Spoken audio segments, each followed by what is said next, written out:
It's on that shorty new year, shorty new year. Come along to Camp Shorty. It's a Miss Shorty New Year, it's Shorty New Year. It's a Miss Shorty New Year, a Shorty New Year. Come along to Camp Shorty, we're so glad you're here. It's a Miss Shorty New Year, a Shorty New Year. It's a Miss Shorty New Year, a Shorty New Year. Come along to Camp Shorty, we're so glad you're here.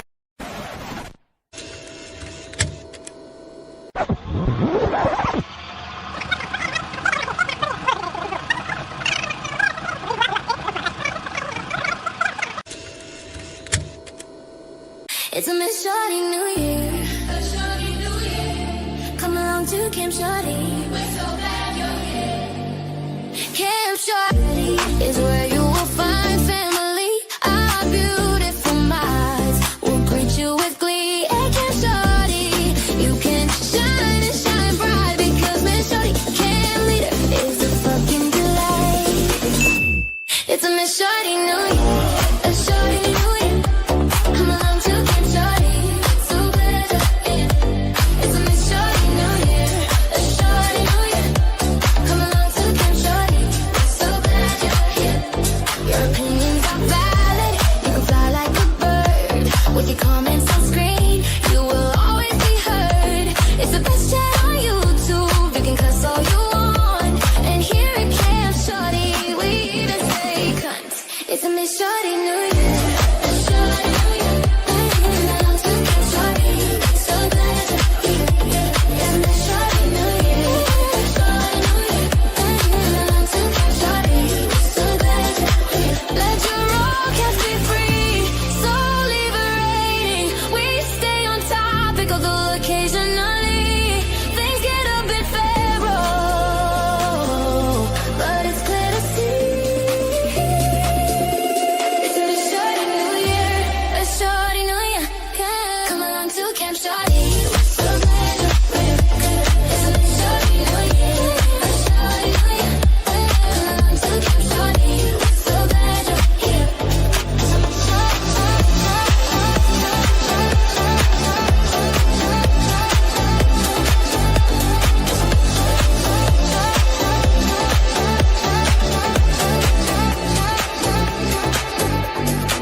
Camp Shorty is where you will find family. Our beautiful minds will greet you with glee. At Camp Shorty, you can shine and shine bright because Miss Shorty, camp leader, is a fucking delight. Hi. Hi, shorties. Sorry, I was just like, I'm just going to change my puppy color of this. Hi. Happy Saturday night. Sunday here. Oh, my arms are big. Poppy, close the shop. It's time for pig's ears. Wait.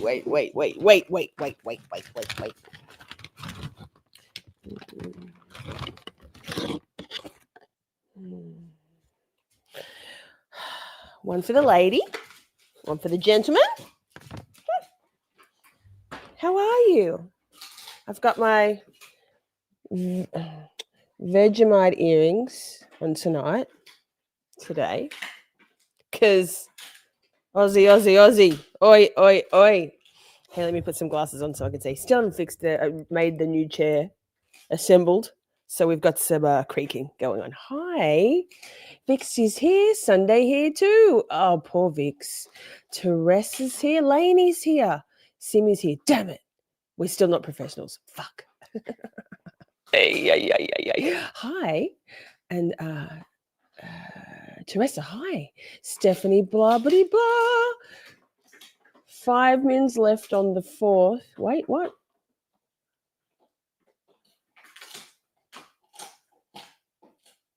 Fourth. I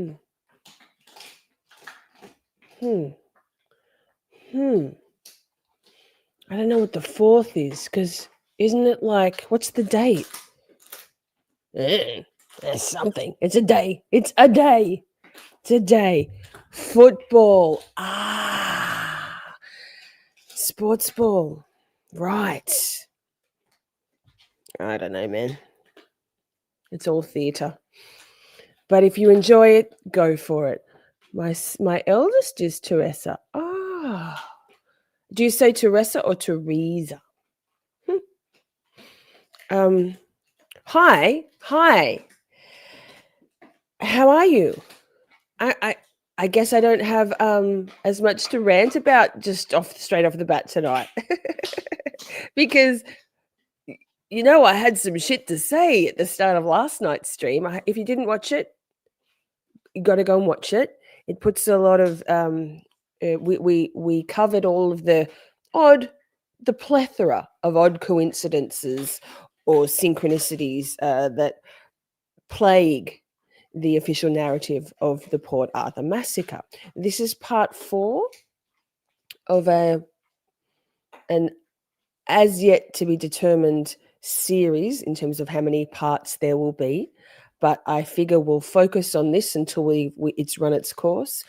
I'm absolutely going to contact Paul Moder, the creator behind the WASP files, the investigative journalist, to see, and I'm sure he will, to arrange an interview for us. I guess at the culmination of when we've gone through all of his, everything we're going to talk about from the WASP files. I'll reach out to him before then, but definitely. There's a few things I want to talk to him about. I'd like to have a broader conversation than just Port Arthur. He's a very interesting character, but I'm going to have to set him straight on autism, neurodivergence, and how if you've met one autistic person, all you've met is one autistic person, because he's a little bit in the dark about that. We're going to listen to a portion of, and he's done so many interviews. I guarantee you he'll come and chat with us shorties. I happened to put another one today because can't get enough. Give me all of the info. With another Australian guy, and we won't watch the whole thing. I've linked the full interview in the description box, but what's the point of that? There was one bit where he said something about Asperger's. I mean, look, for starters, there's no way that Martin Bryant is on that end of the autism spectrum. But I literally out loud went, "Fuck off!" I will need to school you. But before I go any further, okay, so this is part 4. Part 1, 2, 3 are all linked in the description box also, as well as that. The WASP Files podcast channel link is in the description box. I will drop it throughout our live tonight.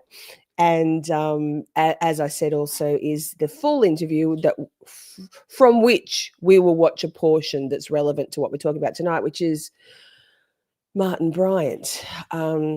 So before I go any further, replay crew, hi. Thank you so much for joining afterwards. Lainey, you said you were going to go back and watch the replay of last night because you had movie night last night. So I hope you did. Regardless, if you'd like to watch the live chat replay on your handheld device, your Android, what are they? iPhones. We love iPhones. We love Android. Tablet, iPad, whatever. Easy peasy. Go to the comment tab and there's a few little dots in the top right-hand corner. Give it a swipe to the left and it'll give you the option to watch the live chat replay as well as hyping, please. As well as drop a comment. But you can watch the live chat replay. I put most of the comments on screen, but... Oh, Jenny, hi. Sorry, hi. If I don't put all the comments on screen because, but we have a right in chat. So, that. Hi, Jenny. Good to see you. Now, who else is here? I think I said hi to everybody. Jenny says my youngest is autistic. She's awesome. We're just about all autistic around here at Camp Shorty, even if not all of us know. And I mean. Jenny, you never know. It's something that's handed down. Well, It's said, and I've always said, that it's genetic neurodivergence. I think yes. I think there could be some other contributing factors to it these days, but that's a conversation for another day. Autistic people are the fucking best. We rock. I have autistic as fuck, autistic AF, and Stay Weird merch if you would like to have a look. I didn't get through the whole thing. I fell asleep. Yes. Understand. Honestly, if you watch the first bit, you'll get the like. We went for quite a while. It was 4 hours, and there was some repetition. There was a lot of TED Talks from me. So, so that. Now, what else? Hey, before we go any further, an interesting statistic that that Paul dropped in the interview. We'll watch second. I can't remember where I've got it lined up in my things, in my tabs. So, you know, the general sort of simplistic hypotheses for whether this event, Port Arthur Massacre, 35 people were slain, both 20 people or 22 people in the Broad Arrow Cafe, a variety, a slew of people on the grounds, the historical site of Port Arthur, and then 2 people died in the siege at Seascape Cafe, and a few other horrific. It was the biggest at the time. It was the biggest gun massacre, hi Laura, in the world, right? People will say that it was a very convenient event that heralded and was the nexus for the bringing in of the most strict gun control laws in Australia. In the world. Prior to that, we had varying degrees of state enforcement, and it was a state matter, not a federal matter. After this, it became a federal matter. Hi, Rach, good to see you.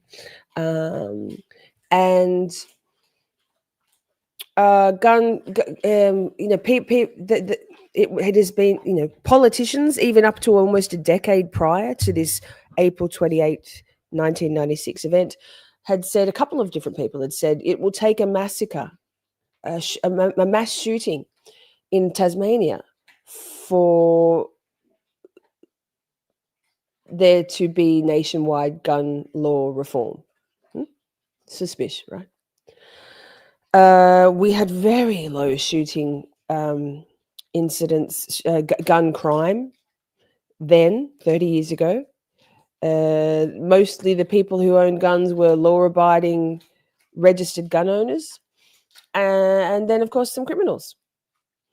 I'm not sure of the stats of gun ownership numbers back in 1996. I could find out. But I think more importantly, so in the 30 years, we've got a population here in Australia of 28 million. We're babies. We're babies. We're as big a land mass as North America, but 28 million, right?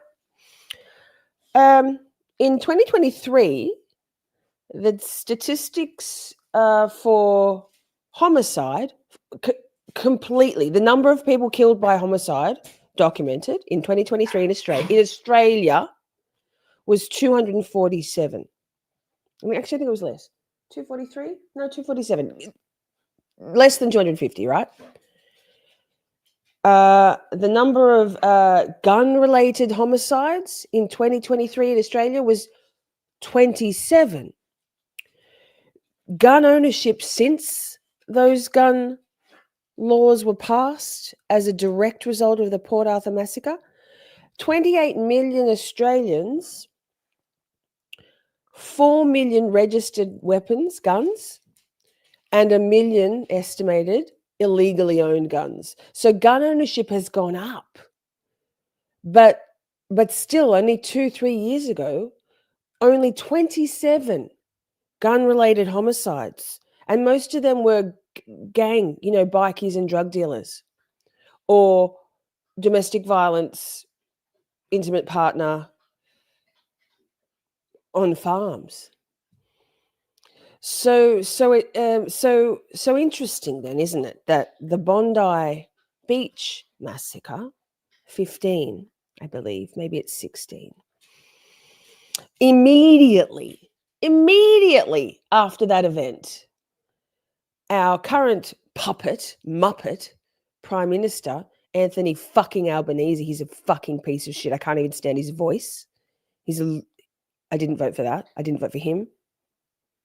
And we certainly didn't vote for his conduct since. He's revolting. He's a spineless little fucking pussy. Anyway, immediately after the Bondi Beach massacre, straight away, gun law reform, tighter gun controls. That's interesting. That's interesting because it didn't work last time, but it demonized legal gun owners, instilled fear in the population, and as a result, people were compliant. People took their guns in under the amnesty, in the gun buyback, mountains of guns, right? So the people that carried out the Bondi Beach massacre, the father had 6 registered owned weapons. You can still legally own as many as you want. So what the fuck? So if we put that all, and also, what's his name? Oren, the guy that was all over the world with his blood streaming down his face, taking a selfie just after he'd been shot with, I'm sorry, no scars on his bald head, no wound, nothing. He was also there. He was an expat Aussie. He's a Jew. He happened to survive October 7th too. That's weird.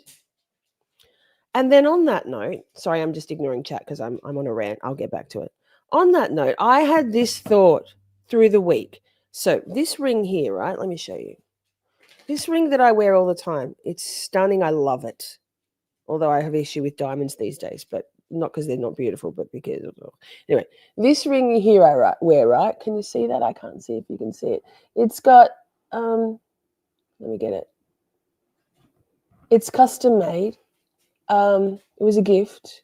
It's got a champagne diamond in the center, like a round. Then it's set in platinum and then yellow gold. And then there's 3 diamonds either side. It was custom made for me by an absolute fucking idiot, right? This dickhead. He was ex-army, ex-military. I think he might have been actually ex-SAS, so special services. He lived in Perth. I knew him. He was from Newcastle, there's a point to my story, don't you worry. Where I lived at the time. His cousin, same surname, I can't remember. Anyway, was very good friends with my late husband, Robert. So I hadn't known this guy. I think he was Adam.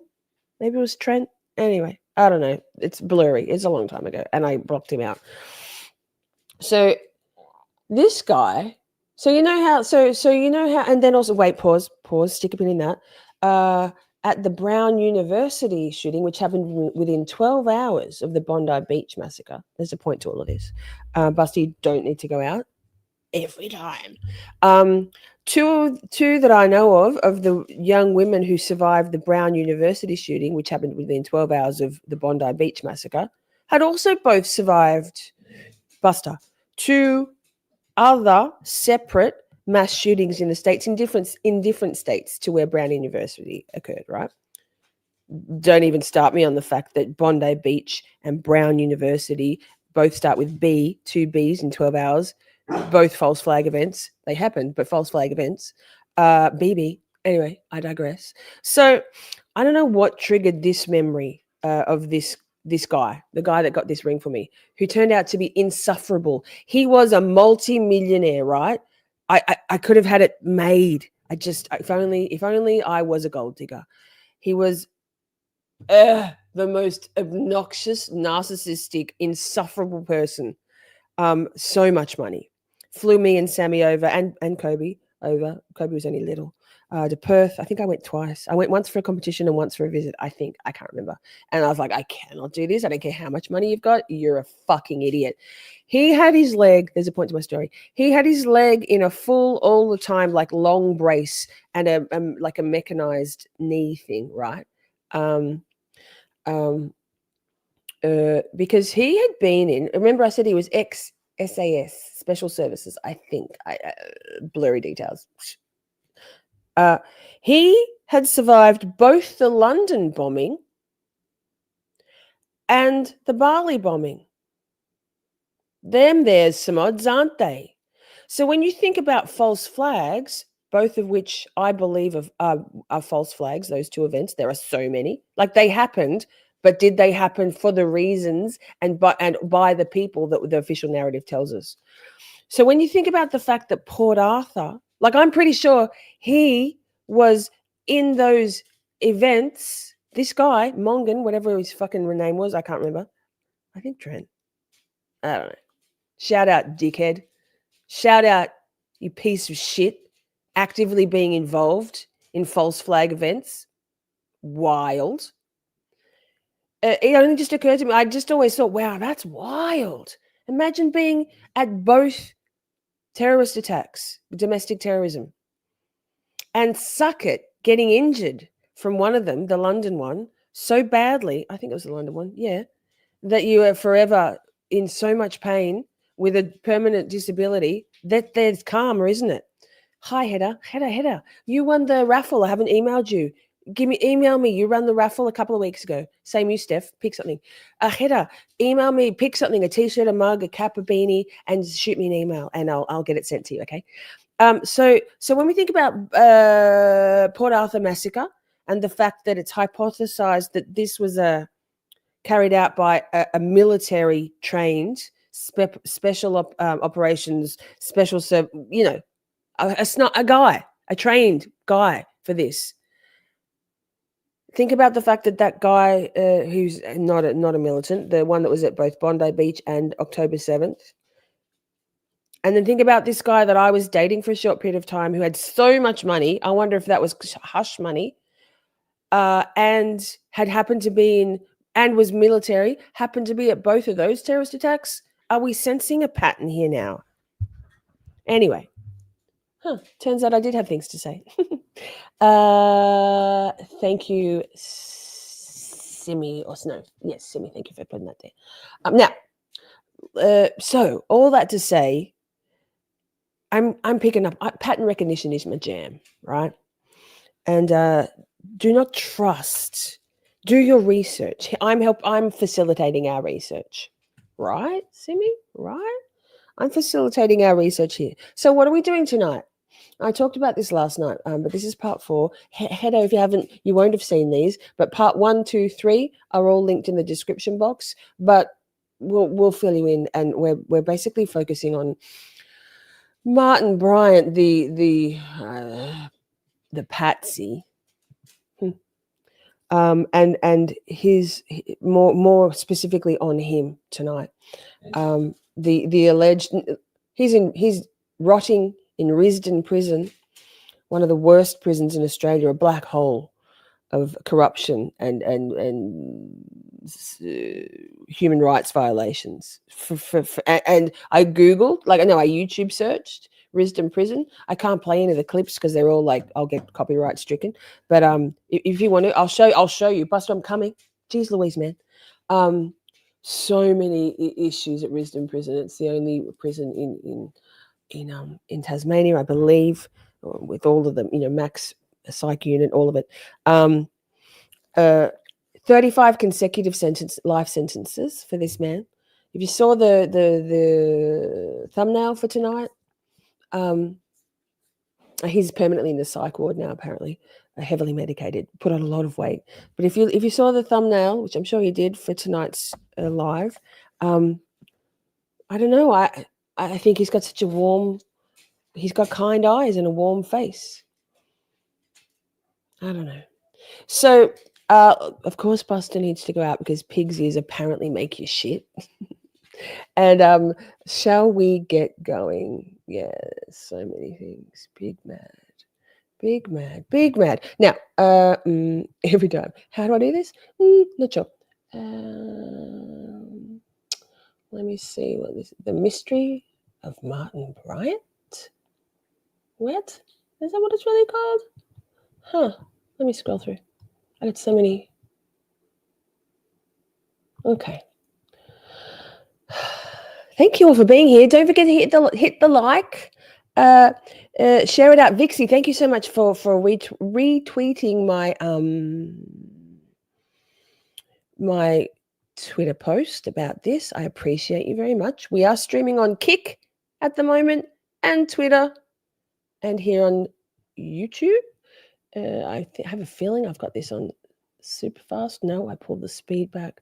Okay, so as I said, this is Paul Moda, Melbourne guy, filmmaker, who wanted to do a film based on what he knew, like what I knew of the Port Arthur Massacre 9 years ago, started researching it and very quickly realized that shit didn't add up. So this is called The Mystery of Martin Bryant, Dim-Witted Imbecile or Calculating Killer. Let's do it. So on the one hand, it seems like he was very childlike, almost sort of silly, giggling, inane, unintelligent. And then on the other hand, there appears to be a cold, calculating and cruel side.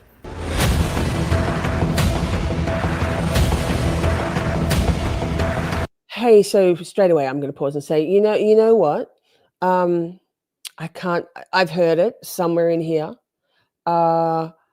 I think it might be in. So we're going to watch a few different short clips. This one's one of the longest. We're going to watch a bit of that interview. I think I've got that as a second, a bunch of clips. And then there's an interview with the psychiatrist, a phone interview that Paul did, Wasp Files did with the mental health professional from Risdon Prison. And then a two-part phone interview with a former inmate who's been in and out of Risdon Prison, but who befriended Martin Bryant.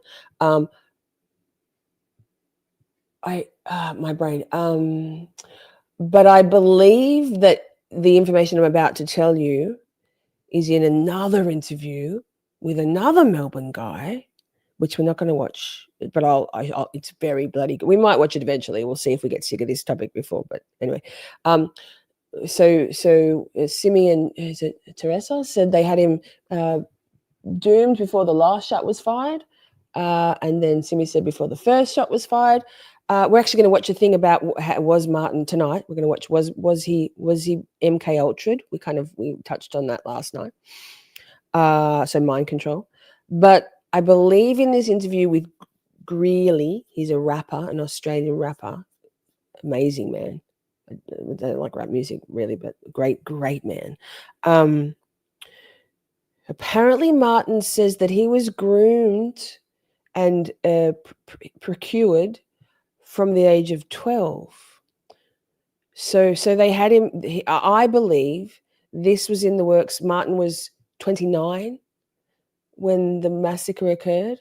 I believe he was groomed and mind controlled and sort of groomed for this for 15 years. So Martin said to this guy Greeley, the rapper, was in prison at the same that he went in for an assault thing, broke a guy's jaw when he king hit him, and got a year in prison for it. No good, but like not a full career criminal. Versus the other interview we're going to watch. But I think he was retelling in that interview, amazing interview, that other inmates had told him that Martin had said that. So Martin so the interview we're going to listen to from the inmate, the phone interview, he was in the clink with Martin in 1999, but this Greeley guy had been in there, I think in 2019. So anyway, I'll let Buster out.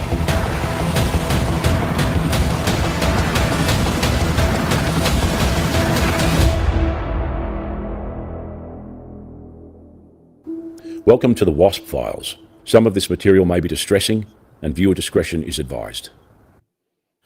Martin Bryant is an enigma, to say the least. By all accounts, Martin, growing up in the community of Port Arthur, was ostracised.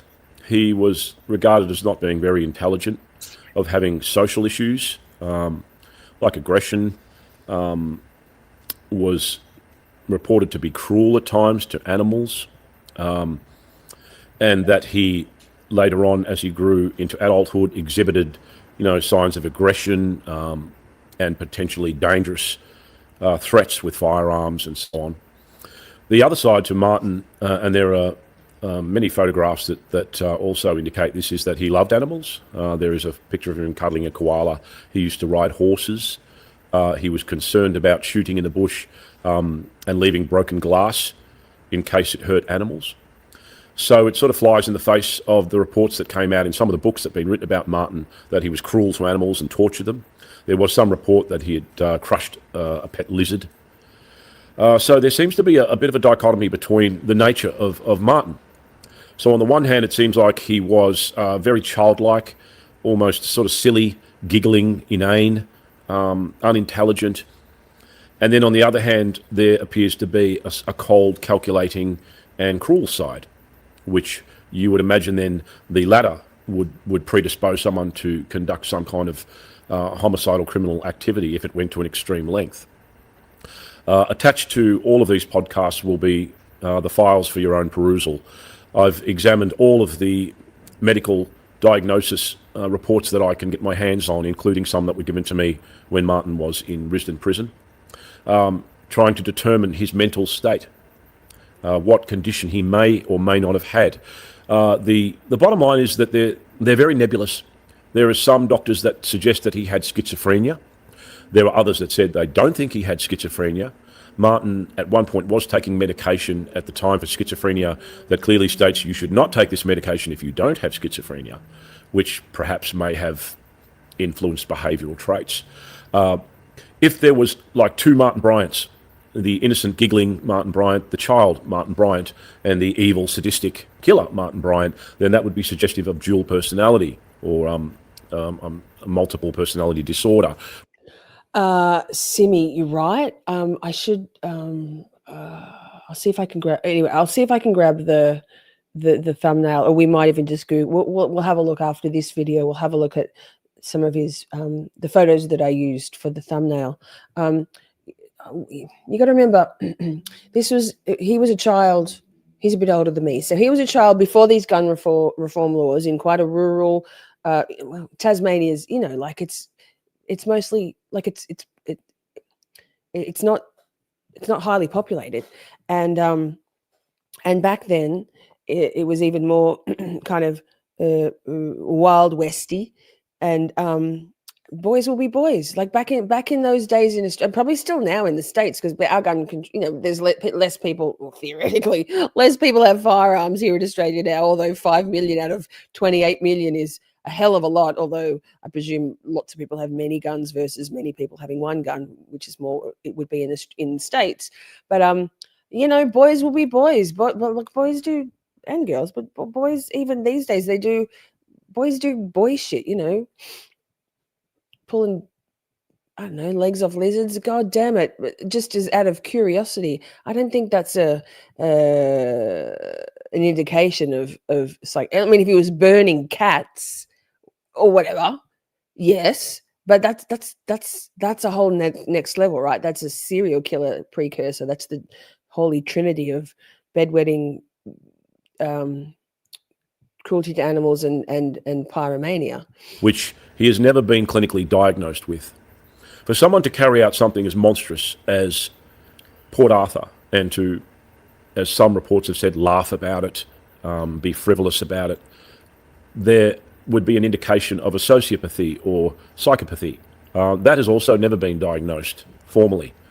If Martin was a sociopath, as we know, sociopaths can be charming, they're good liars, and they're very clever and very calculating and very cunning, and they get their own way. So they can deceive people. So if some of the behaviour of Martin Bryant was designed to play the innocent in order to divert attention away from his other side, then that would be sociopathy. But once again, it hasn't been diagnosed. So Bless. Martin has, over the years, seen... I love Paul Motor for so many reasons, but I have a direct kinship with the way he pronounces. He says what does he say for exculpatory? He says exculpatory. I'm like, oh man, macrame chameleon all day long. I love you. A barrage of psychologists and psychiatrists, both prior to Port Arthur and since the crime. But to this date, no one has comprehensively determined his mental state. He was examined in 1984 when he was a teenager by Dr. Cunningham Dax, who's a very renowned psychiatrist who came to Australia from England in 1969 to continue his research into deep sleep hypnosis and the effects of mass trauma on the civilian population, because Tasmania presented a perfect environment for him to continue those studies. He evaluated Martin Bryant in 1984 See you. and basically communicated to Martin's parents, Carleen and Maurice, that Martin was of diminished IQ, had basically a very bad social ineptitude, and that he would not be able to really function in society, and suggested that the best thing he could do is go on welfare. They were fairly upset at that, given that Martin was 16 at the time. And they mentioned, his mother mentioned his schizophrenia, and the Dr. Cunningham Dax replied, well, it's not as simple as that. So did Martin have schizophrenia? Did he have multiple personality disorder? Was he a sociopath? Was he just an unintelligent person who had a grudge? Once again, a lot of it is confusing, and it's fairly inconclusive. I would personally think that since the crime and the fact that he's been interned for 30-something years, that he should really be examined forensically, specifically with the idea of referring to the crime itself, to get some kind of background as to motivation, his mental state at the time, whether he was taking medication. Martin used to drink a lot as well. So all of those factors would determine the behaviour of someone.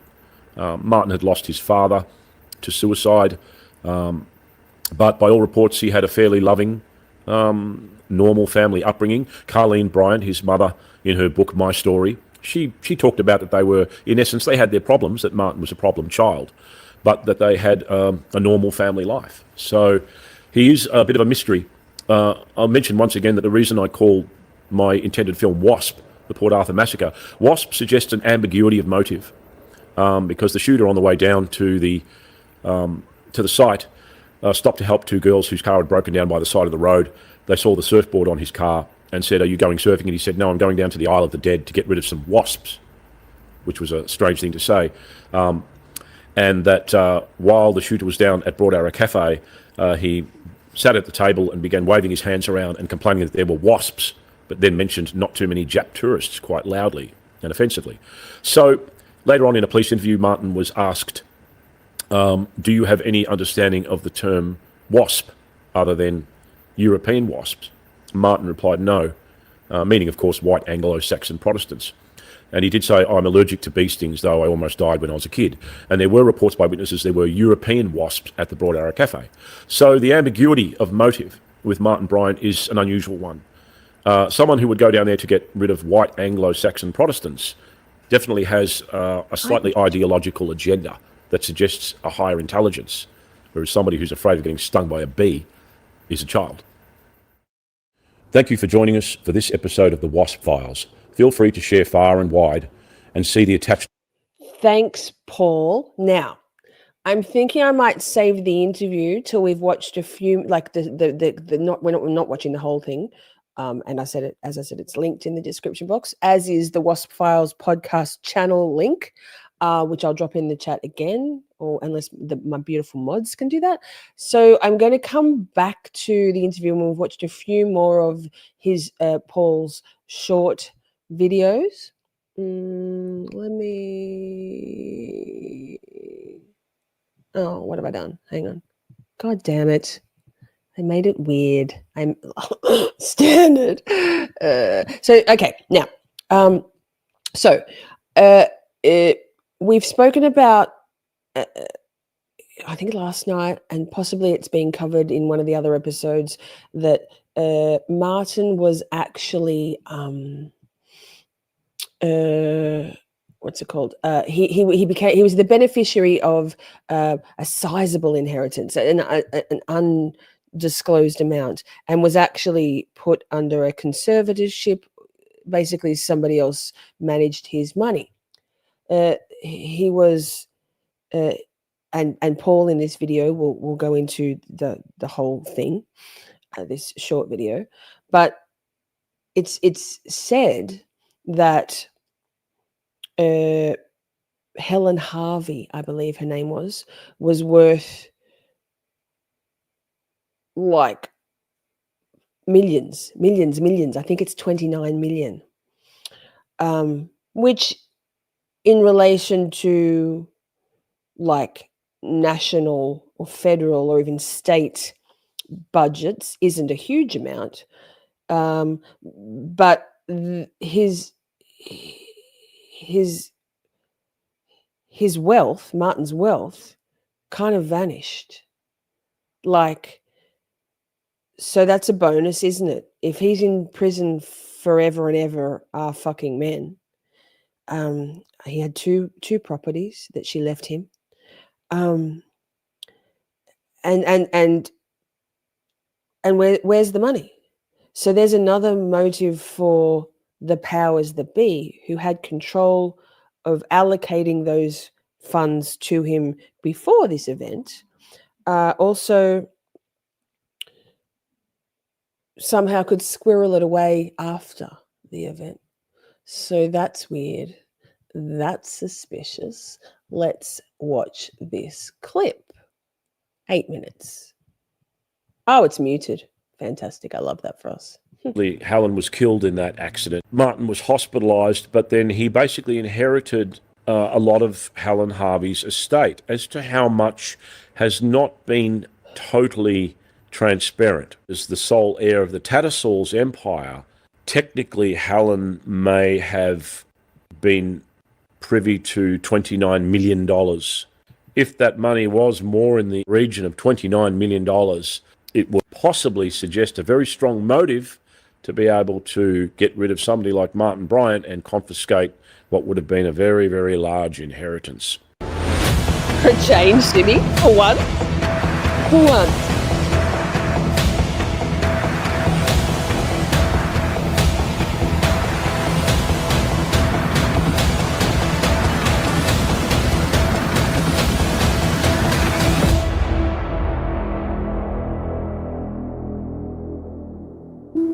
Welcome to the WASP Files.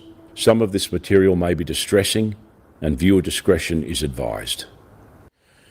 In one of the previous episodes, we talked about whether someone as heinous as Martin Bryant allegedly is could have love in his heart. One of the other people that he cared very deeply about was Helen Harvey, of which there have been a lot of discussions and talk about. Helen Harvey was an unusual woman. She was the heir to the Tattersall's fortune and lived in a ramshackle little house in Tasmania that was overcrowded with pet dogs and a multitude of cats. She was an eccentric woman and lonely and lived by herself. And Martin came across her one day because he was at the time running a business cutting people's lawns and doing gardening. And he saw her overgrown garden and... Sorry, Paul. Sorry to interrupt. But, sir, could you up your lighting just a little bit so I don't look like this weird, bright, like, highlighter in the corner? I don't know why he has such muted brightness on his work, but here we are. Maybe it's to get it brooding. I'm not sure. He's a filmmaker. Decided to knock on the door. Oh, see if he could offer his services I hate when I do that. To be... Because, interesting, apparently he's got a horror movie about to be released. He mentioned that on the interview that I watched today. It was an old interview, like 6 months ago, but he said at the start of the year, which is now, I will let you know. Maybe if and when it's released, depending on where it's released, we could watch it together. Why not? Let's just immerse ourselves in Paul Mulder. Moda, fuck. a gardener and help around the house. He met Helen Harvey and they really hit it off. He was Thanks, Laura. enamored of the fact that she had so many pets. So- It was a ridiculous. Pause. That's Martin. Look, and Helen. Look, they were friends. So the official narrative is that he was a loner, that he was angry about things and he was angry at the world, you know, the standard narrative about mass shooters, right? I don't know, man. Looks like, I mean, I know, like, we neurodivergents, we're kind of used to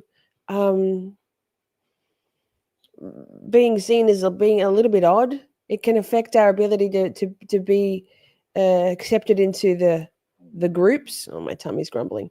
I can't. After this video, we'll look at those photos to look at it. Look how, I don't know, man. There's no Manson lamps in his eyes. There's just not, except for the edited images that the papers put out. Amount of animals. At one point, apparently hit it off. He was enamored of the fact that she had so many pets. It was a ridiculous amount of animals. At one point, apparently, there was a garage and it was filled with wooden crates that were just overflowing with cats. Heaven! It sounds like heaven. Some of them pets. I don't and mind. She had dogs and parrots and birds. And because they had a shared love of animals, they kind of hit it off. And she was a much older woman. And there was no indication there was anything intimate or sexual between them. But they became very, very good friends. Helen had quite a lot of money because she was the heir to the Tattersall's empire. So she was very generous with Martin. She would take him out. They would, buy cars together. She would generally swap a car every week. And Martin would come along and they would go out to lunch and they spent a lot of time together. And Helen was living at the time also with her mother, who was not very well and who was pretty much forced to just be housebound. And it all came to a bit of a crunch when the authorities determined that, the house was unfit for habitation due to the animals and excrement all throughout the house and the lack of medical attention that Helen's mother was getting. And so the council showed up one day and they basically carted off all the animals. And basically Hilza, which was Helen's mother, she had to go to hospital. She had infected sores on her legs and so on. Helen had her own issues as well. But she loved Martin and they would drive together. She did complain. One of the things that really worried her was that they would drive along and every now and then Martin would wrench down on the steering wheel and almost cause a crash with the car driving into another oncoming vehicle. That did actually eventually occur. And I spoke to one of the ambulance officers who attended that scene, and all they came across was that there was a head-on collision. It hasn't been proven that he'd wrenched the wheel down that day, but given his propensity to do that, it's likely that was the cause of the accident. And unfortunately, Helen was killed in that accident, and Martin was fairly badly injured with his neck. And they had some animals that were in the car with them, some dogs, and one of those had been killed. Martin was hospitalised, but then he basically inherited a lot of Helen Harvey's estate. As to how much has not been totally transparent. Martin was given a sizable amount of money, Helen's house and a farm. So he basically inherited quite a lot of property and a lot of money. I believe the figure was around about 500,000. Though there has been some question that as the sole heir of the Tattersall's empire, technically Helen may have been privy to $29 million. So Tattersall's is, we have Tats Lotto. It's basically, that's Tattersall's. Like I probably should Google it. I didn't even know. I didn't know. This was the first I heard of it. Maybe Laura can fill us in. Laura might know more about it. of inheritance, Not because you're a gambler, which because back you're in an Aussie. 1996 was an astronomical amount of money, even by today's standards. So as to whether or not that technically and legally would have then become the property of Martin, as she left everything to him, is another question. And also what then happened to all the proceeds of that inheritance is yet again another question. Peer ours is 2. Pierre says our lottery is run by the government. I'll Google it. Ours is 2, but this was before. Let me get some more facts before I speak to something I have no understanding of. I'll pull some facts now.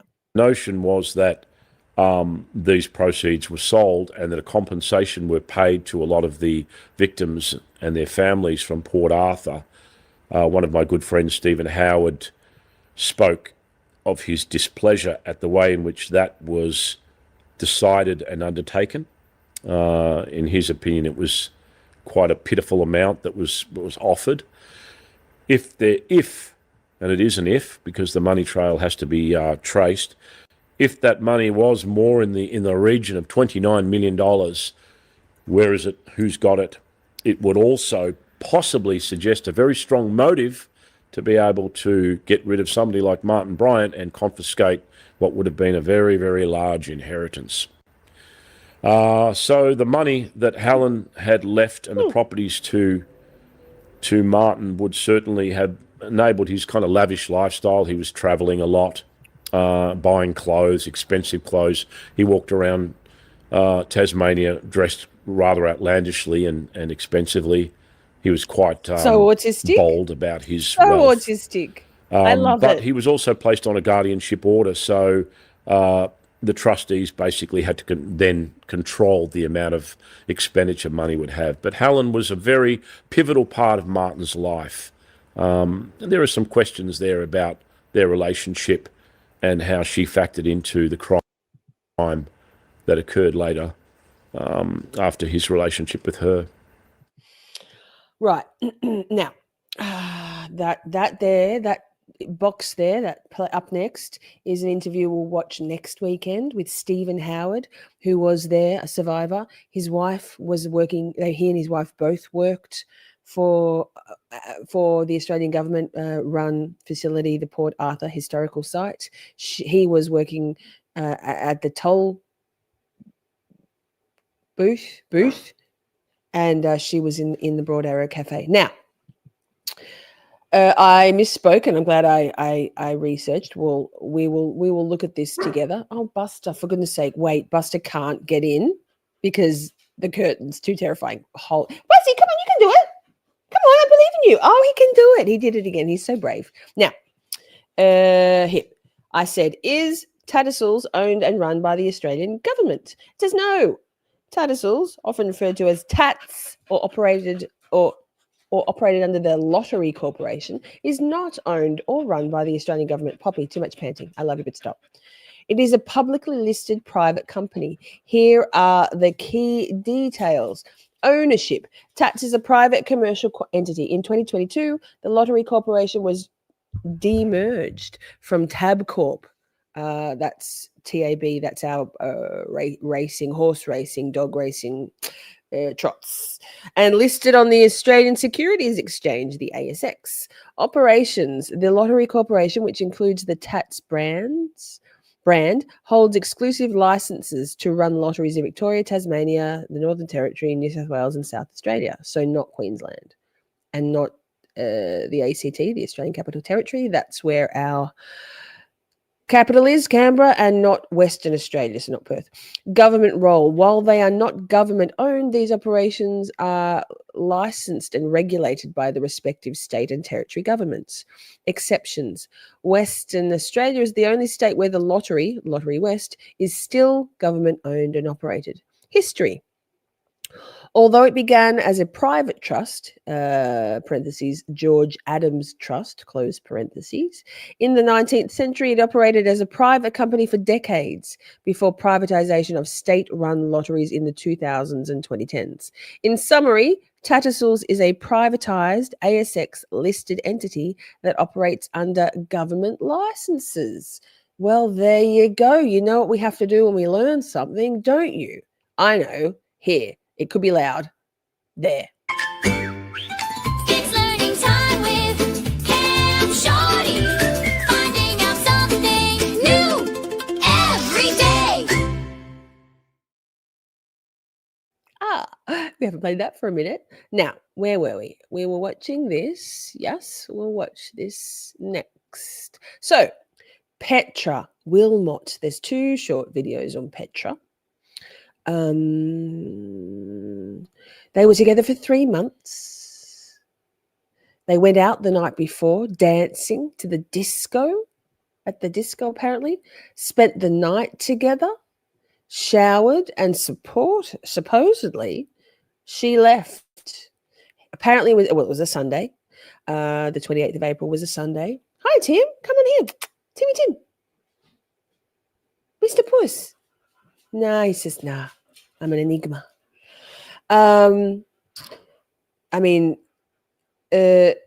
Apparently he set the alarm for 6 and on a Sunday, which was unusual according to Petra.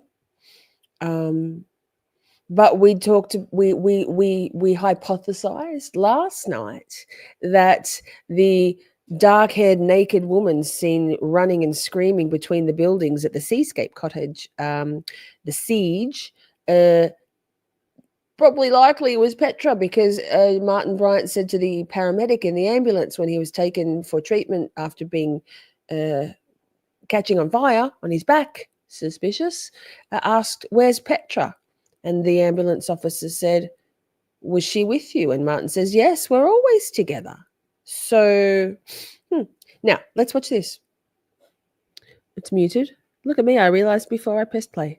Huzzah! Okay. Let's go. Martin had a relationship with a young lady 3 months before Port Oh, what happened there? Arthur and up to the night before the actual shooting. And that Martin had been with her for 3 months and loved her very much.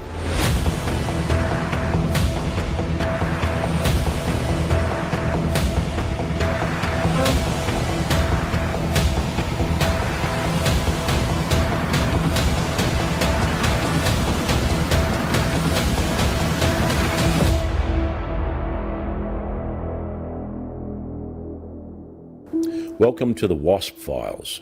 Some of this material may be distressing and viewer discretion is advised. Did Martin Bryant have love in his heart and in his life? Very interesting question. I watched the film Nitram, which was produced by Stan and directed by Justin Kurzel of Snowtown fame, both of whom I'd approached prior to that movie about making my film, Wasp, the Port Arthur Massacre. At the time, they said, no, not interested, I'm not interested, and then they went and made Nitram. I watched the film and I thought it was a very intense piece of drama, perhaps a tad underwhelming, but totally inaccurate.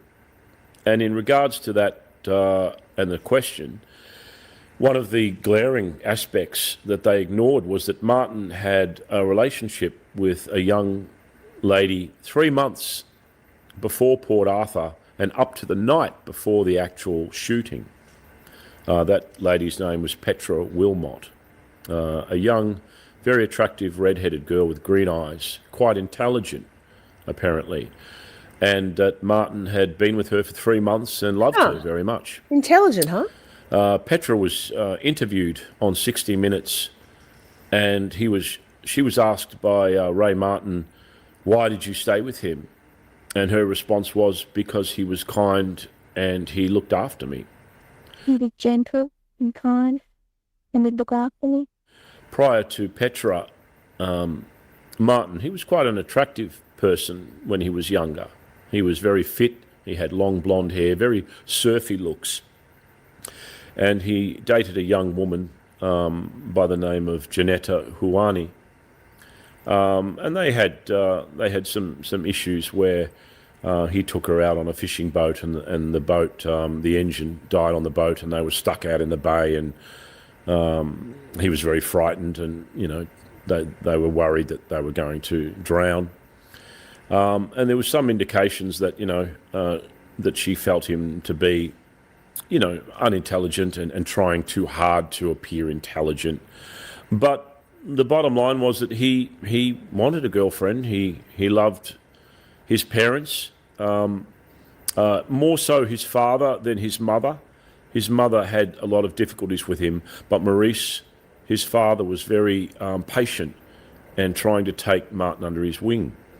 Martin used to love animals, despite reports coming out about him being cruel to animals. I've seen photographs where he's cuddling koalas, and I think the Pause. Arca has a very valid point. Streamer, I do have one criticism of his YouTube presentation. He makes many statements as verified facts. I don't know how to verify anything. Now, Paul Moda. So the backstory for Paul is he's a filmmaker, and about a decade ago, he wanted to make a film about the Port Arthur Massacre, and understanding only the official narrative as to be true, same as me less than a month ago. And so, as any good filmmaker and writer would do, started doing some very deep research, talking to police officers, talking to who were there, survivors, victims, family members, inmates, and very quickly noticed that there were some very glaring inconsistencies between and questionable little rabbit holes that had never been answered and couldn't be answered by the official narrative. So his statements that he makes in these little video clips are based on 9 years of research, 10 now. He does have a Facebook page, and it's called I haven't. You know what? I'm going to go there now. Let me go there now. I'm not going to do it on my computer because I don't do Facebook on my computer. Let me just see, and I'll tell you what it's called. But on the Facebook page, he does mention in some of his clips that hi Hope, good to see you. He does mention in some of his clips that all of the documents, including and I didn't pull them up. I'll have to go on because I wanted us to be able to read through these. I forgot. I didn't put it in my notes, but it's in my brain notes. He makes all of the documents available, like all of them. So these are receipts. There are receipts. Let me see if I can find it. Walk and talk chat. WASP files.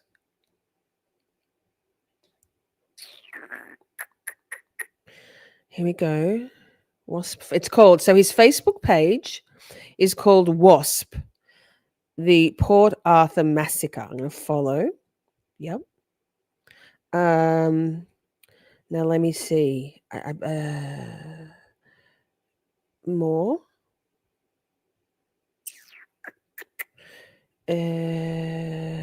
Gee, I never go on Facebook. Because he's got an Instagram page as well. Anyway, all that to say, leave it with me for next weekend, and I'll see whether I can get. I want to say that I remember him saying that there's perhaps a good. I'll shoot him an email and see whether we can. But so this isn't just conjecture. I can understand how seeing a clip or two, it feels like he's just like positing shit without any backing. So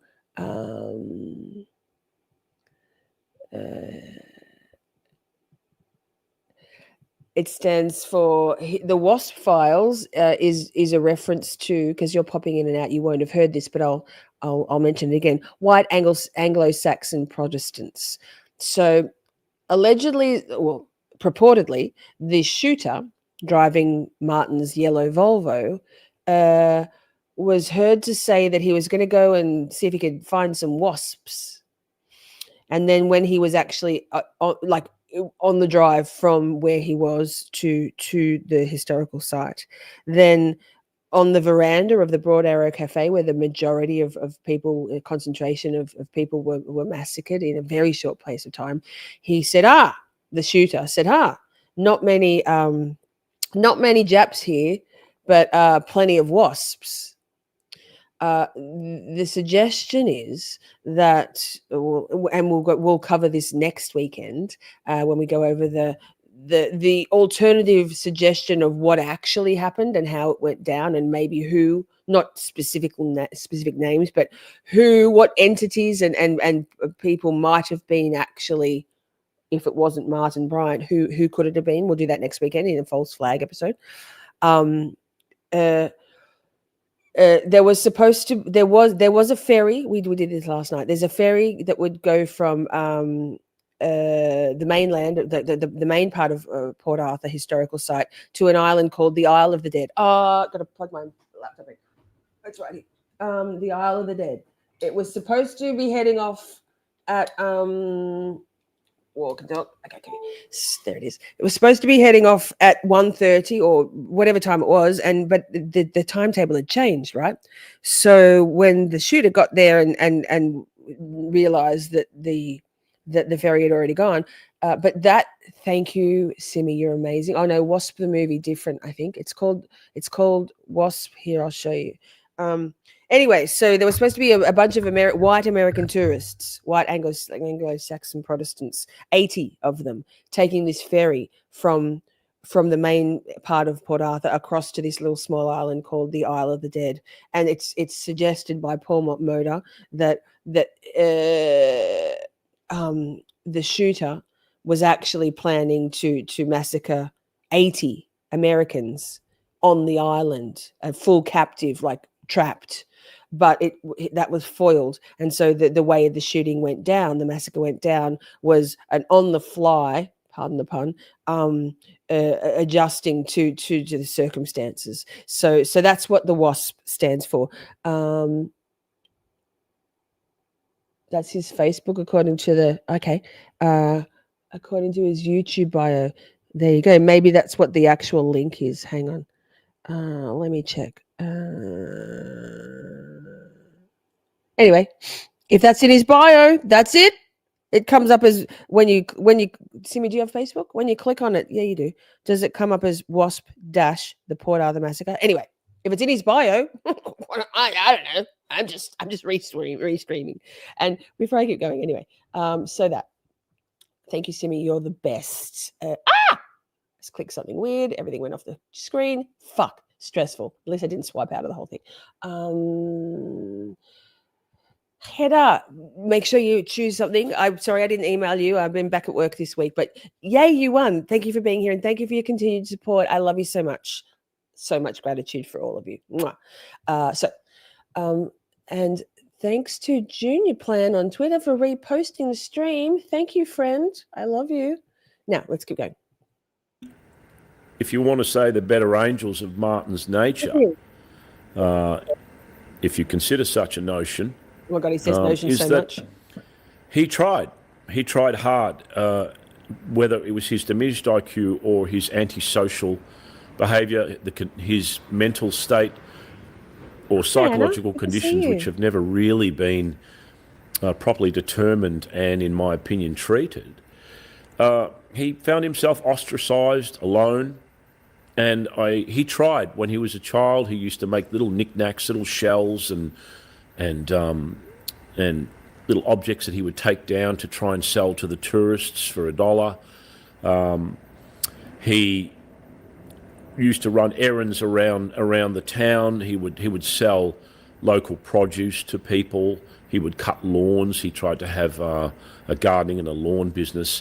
So once again, with whenever it comes to somebody who commits an atrocious, murderous crime, I guess the question that you should always ask is why, and just to also try and determine what turns some mother's little blonde-haired angel into a murderous killing machine.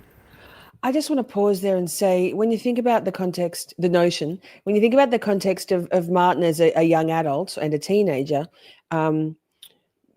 being quite industrious and quite social, like that's social. Like he used to buy food from the markets and sell it to the locals, and he said that, like Paul said, make little knickknacks and sell them to tourists. And in one of the something I've heard, oh my god, I've watched hours and hours on this. One of the inmates asked, I think it was in the Greeley interview, one of the inmates said that that Martin, when asked, if you weren't in prison now, if you were living your life, what would you be doing? And his reply supposedly was because he has money, he'd be traveling on the Spirit of Tasmania, the ferry that goes between Tasmania and the mainland to Melbourne and back. He'd be taking trips to and from and chatting with the tourists. Like, that's not. I don't know about you, but of course, psychopaths, BTK, Ted Bundy, sociable people, but I don't think that they would say in a vulnerable moment that they wanted to be around people just to chat with them.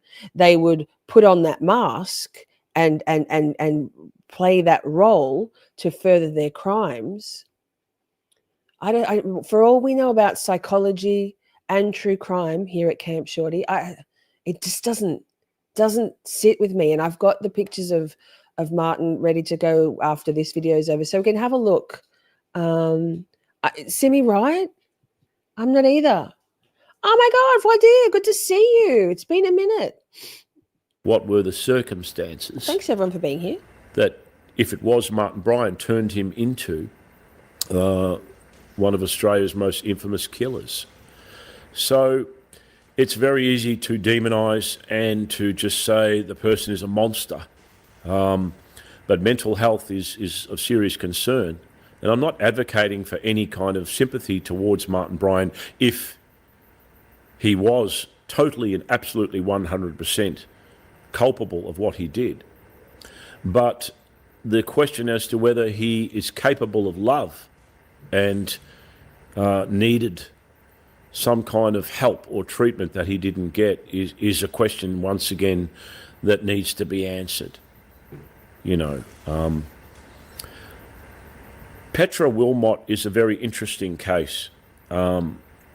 She was a lady that came into his life 3 months before Port Arthur. By reports, she was quite intelligent, and that she was sort of controlling.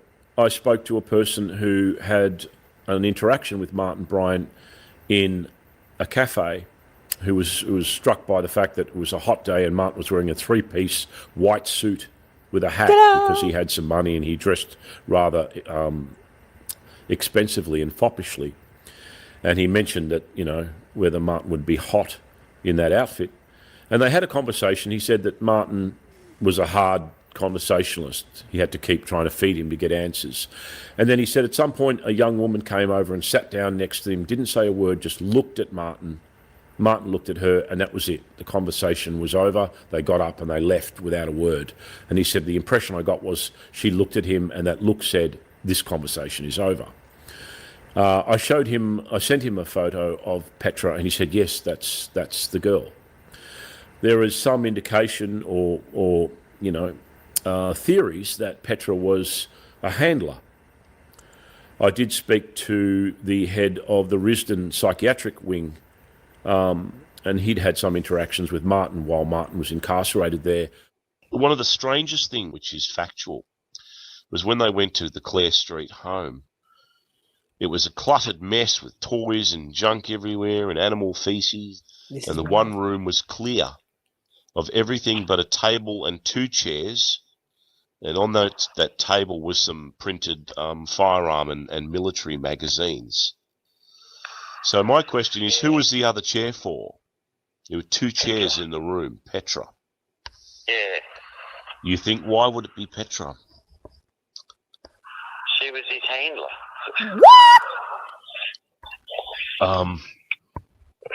Is that what you think as well?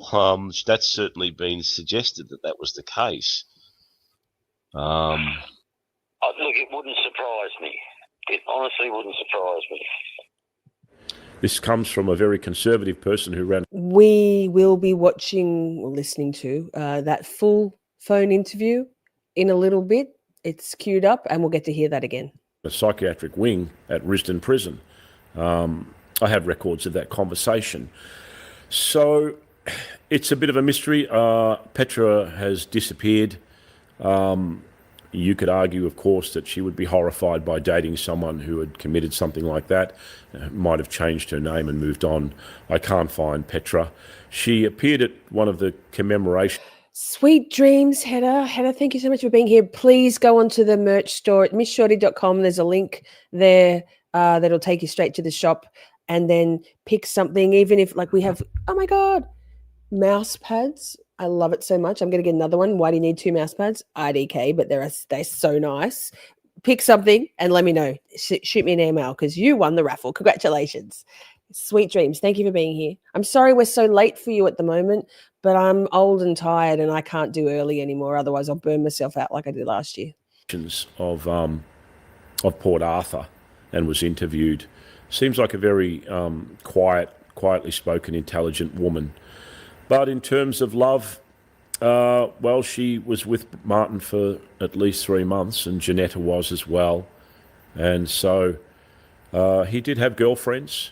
And the night before Port Arthur, Petra and Martin went dancing at a local nightclub. They spent the night together, they showered, and the Sunday morning they got up, presumably departed, and then Port Arthur occurred on that Sunday afternoon.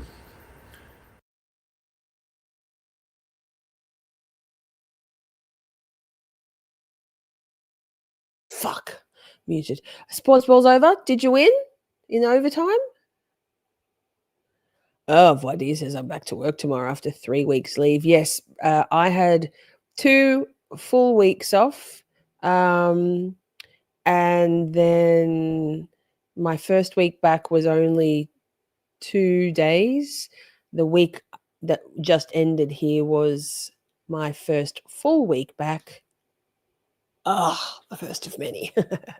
Now, thoughts and prayers to you, Vladdy. Now, here we go. But Martin Bryant. Obviously, you can't tell, well, theoretically, you can't tell what somebody's like just from a picture. But, okay, let me see. Let me move myself for a second because I'm covering where it opens itself up.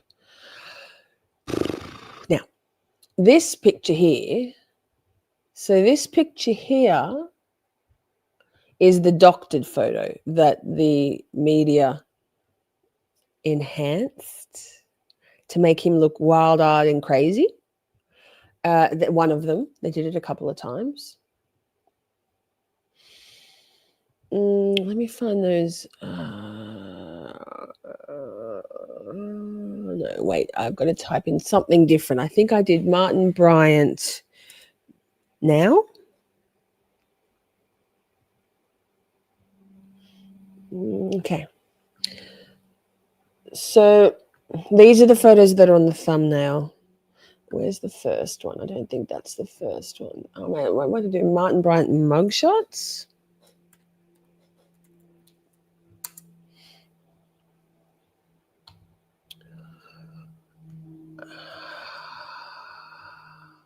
Oh, I did it on my phone, not on the computer. Hold up. Pull up, bitch. So that's, wait, this is what he actually looked like. Yeah. And then this is what they made him look like. Motherfuckers. Like, what the fuck are we doing here? But let me see if I can find these. Anyway, it's on the thumbnail. After we finish, you can have a look. This was, I think, Maybe it'll take me to more. That's I think the second. That's the second one of his mug shots. Yeah, there's the first one. There we go. There's the first one. Or like prison photos, not mugshot. Prison photos, prison inmate photos. There's your next one.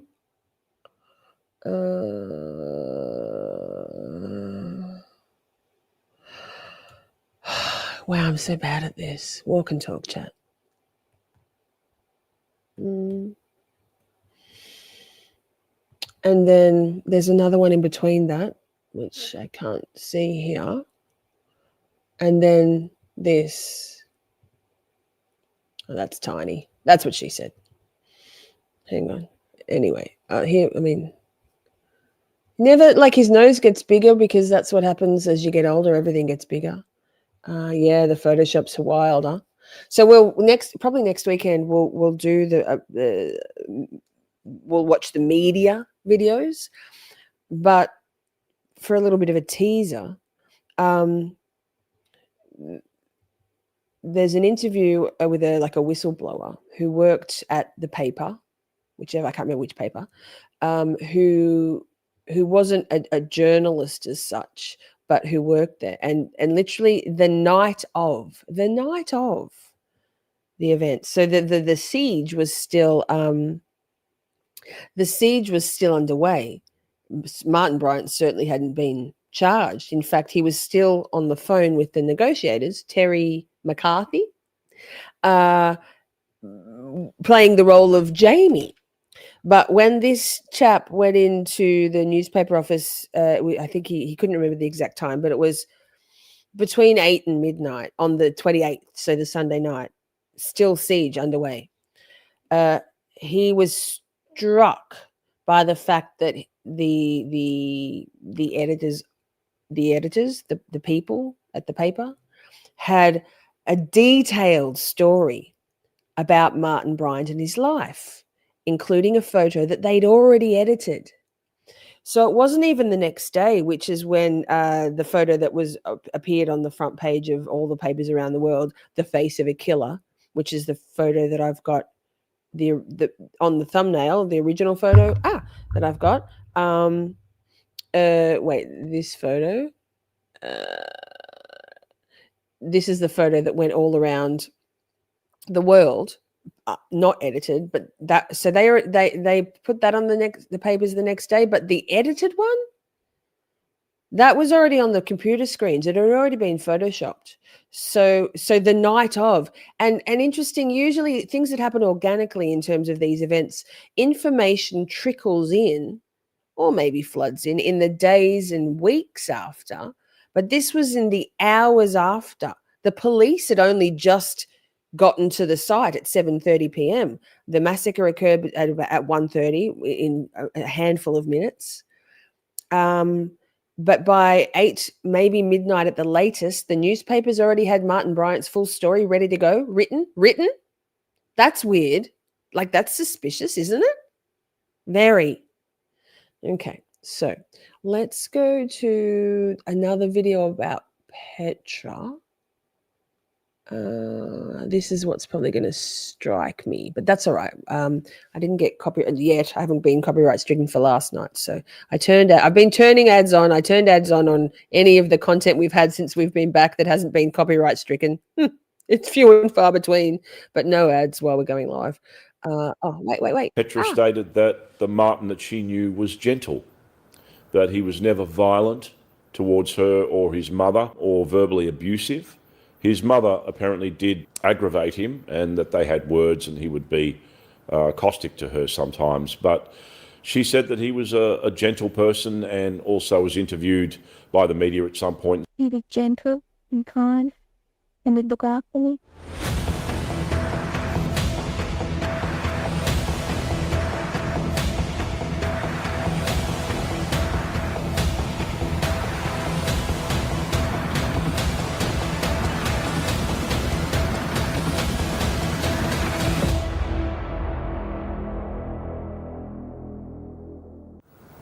Welcome to the WASP Files.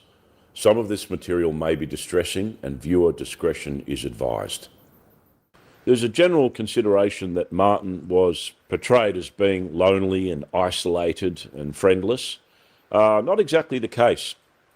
This episode will be dealing with a lady that was very, very close to Martin, which was his girlfriend in the 3 months prior to the massacre that occurred on the 28th of April 1996. A young lady by the name of Petra Frances Wilmot, and she had applied to an ad that Martin had placed in the local newspaper. He was looking for someone to assist him with his business, where he was in essence doing gardening and lawns for the local community. Petra responded to the ad and they hit it off, and she was working with him for a while before they became partnered. Following the massacre that occurred at Port Arthur, Petra Wilmot was, of course, interviewed by police, and she provided a number of statements in relation to her relationship with Martin Bryant, his character, and some of the things that she observed during their time together. Going through the witness statements, there are, once again, some odd aspects to what she had observed or claimed in her statements, and we're going to look at some of those in this episode. It's not very long, Pierre, is it? It's kind of interesting timing, though, if in the lead up to this event, the powers that be, and we will talk, I think it's the next video, was Martin Bryant mind controlled. Interesting timing that 3 months is kind of just long enough to still be in that honeymoon period, where, you know, honey traps. So many honey traps in history. Honey traps are always handlers. That's the whole point of a honey trap. Shout out Erica Kirk. Shout out Marilyn Monroe. Shout out Monica Lewinsky. So many honey traps put in place to make sure that the desired outcome is achieved under supervision. And they're always beautiful women, always. And we know men cannot help themselves. Their brains go almost solely to their dicks when a beautiful woman is giving them the attention that they thrive off. It's as old as time. Hedy Lamarr. The first thing was that prior to the massacre, Martin and Petra had been very close, been in love, and as stated, the night before the massacre, they had gone out dancing to one of the local nightclubs, had come home, had spent the night together, had showered, and then parted the next day, the Sunday morning, the 28th of April, 1996. Petra had stated in her witness statements that Martin had set an alarm for 6 a.m. and that, contrary to usual practice, the alarm was brought into the bedroom because the alarm was usually fairly loud. So Martin had informed Petra that he had something to do on that Sunday, but didn't elaborate what that thing was. However, he did set an alarm for 6 a.m. The alarm woke them both at that time, but according to Petra, they rose around about 7 a.m. She said that Martin had been in a rush to push her out the door, so to speak. Usually we take time when we wake up in the morning and sometimes go for a walk, so it seemed a bit out of character that he was in a rush to do whatever he needed to do on that Sunday morning. They departed, and the next that Petra had heard about Martin's involvement with the Port Arthur massacre was that she had seen the reports that began flooding all of the news channels that there was a siege at the Seascape cottage. Petra had also stated in one of her witness statements that the night before, which was the Saturday, the 27th of April, that she wanted to come over and see Martin at his place in Clare Street, Newtown, and that he had communicated to her not to come over until he had received a call from Melbourne. And she stated, "What's the call about?" And he said, "Oh, it's in relation to a German TV, and that if they call, you can come over at 5 p.m. As it turned out, supposedly this call did not occur, and that she was able to come over after that time at 5 p.m. So Martin, in essence, was waiting for some kind of call from Melbourne, which he then asked Petra to wait for before she could come over and visit him. She went on to mention there was no further indication that a German TV had been bought by Martin, or no further discussion on the purchase of such a television. It was known that Martin would take trips to Melbourne and interstate to other cities in Australia as well, Queensland being one of those. At the time when the reports had surfaced that there was a siege occurring down at Seascape on the Sunday, Petra had rung up 100% Martin's mother, Laura. Carleen Bryant, and had communicated that she was worried. And Carleen had responded, "Oh, look, I don't think it's a problem because Martin was probably in Melbourne because he had a tendency to take trips to Melbourne and not let people know that he was going there." So initially, she was trying to allay Petra's concerns about Martin being involved in the Seascape Cottage siege. But later that evening, of course, both Carleen and Petra were visited by the police and informed that they believed that Martin Bryant was conducting the siege that took place at the cottage, at Seascape Cottage. Subsequent to that information, the police had, of course, interviewed Carleen and Petra in detail, and there were some observations that were made in those statements which deserve answers to and seem to suggest that there were some odd occurrences surrounding Martin's involvement in Port Arthur. One of the observations that Petra had made in her statement was that Martin had had few friends, but that he had what she called an enemy, someone that had distressed Martin enough that he would be reluctant to answer the phone in case this person called. She stated this person was known as Tiger. She did not know who Tiger was, but she said that Martin didn't like this person and was afraid of answering the phone in case they rang. It is, of course, coincidental that Michael Rick Dyson, who was the Tasmanian Special Operations Group police officer who some had accused of being one of the shooters and having involvement in the Seascape Cottage siege, also had the nickname Tiger. Of course, this is yet to be determined, and in conversations with Michael Dyson, he strenuously denies any involvement in. Sure, righto, mate. Yeah, he was scared, and you know what is an amazing tool for control is fear. Particularly for, like you said, Laura said before, a cognitively impaired man. And if we're looking at this as a macro thing, this event shaped Australian history and instilled fear in a population such that everyone was very compliant to return their guns in the amnesty and the gun buyback that was part of the gun law reform very soon after. It's a cycle: event, fear, and then the government swoops in with, "Hey, we've got a solution. You're scared? We've got a solution."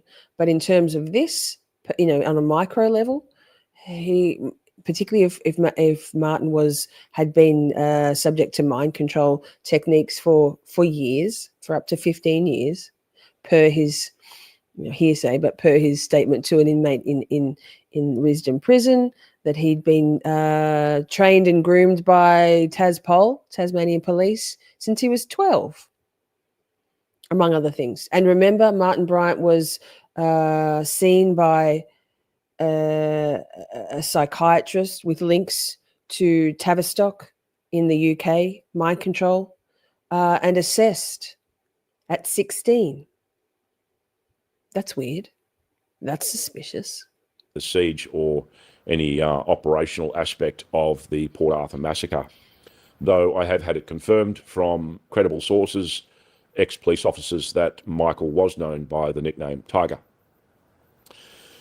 During their investigations and questioning of Petra, the police had also offered some surprising lines of questioning, one of which was that whether or not Martin had owned firearms that Petra was aware of.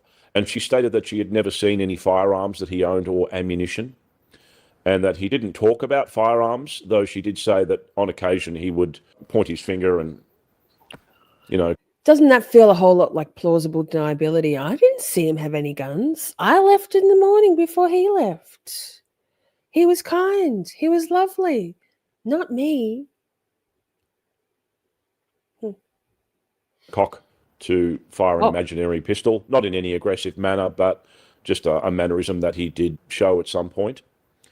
She said that he liked movies, action movies, particularly films with Sylvester Stallone, Arnold Schwarzenegger, Steven Seagal, which is not anomalous in that regard, because remember around age. that time, in the sort of mid-90s, action films with those superheroes were fairly prevalent and were very popular with a lot of young men and women. But he certainly liked action movies and talked about the excitement of action movies. In another statement, Petra stated that the Martin that she knew... But remember, this is at this time, late 90s. Wasn't that just, the 90s was the boom of action movies? Terminator, Die Hard, I don't know, all those kind of Dirty Paws. Sorry, Paul. All those kind of movies that appealed to young men. Interestingly, in the lead up to, it was after Iran, Iraq, right? And in the lead up to 9/11, getting the young men, adolescents, primed to want to be action heroes for when, I don't know, maybe we need people to enlist in the armed forces around the world to fight wars orchestrated by significant false flag events around the world. It's interesting, isn't it? Hollywood is so connected. This is all connected. We're living a psyop. He was gentle, that he was never violent towards her or his mother or verbally abusive. His mother apparently did aggravate him, and that they had words, and he would be caustic to her sometimes. That's what But mothers are supposed to do. she said that he was a gentle person, and also was interviewed by the media at some point. He was gentle and kind and would look after me. So Petra certainly didn't have any observations or statements made that she considered Martin to be a dangerous, sadistic or violent person at all, nor that she had seen firearms or ammunition. Another observation that Petra had made in one of her statements was that at some point they were planning to go out for an outing. Good point. And that she noticed that on Martin's belt was a black pouch with a flap over the top that was held by either Velcro or a stud. She was not informed by Martin what that pouch contained. She said it wasn't a mobile phone pouch. There was no clear Perspex window on the front. In a later statement, she said that it seemed identical to a knife pouch that somebody else had worn, but once again, that hasn't been determined. One of the peculiar aspects of the statement that Petra Wilmot had made to police relates to a photograph that was shown to her. I'm going to read her statement word for word, as it's somewhat confusing, but it is quite odd. I have viewed a black and white photograph shown to me by the policewoman. The eyes look familiar, but the only guy I've met who looks this age, which is a friend of Martin's, is the guy that works at the photo shop, I think Asbestos in Elizabeth Street.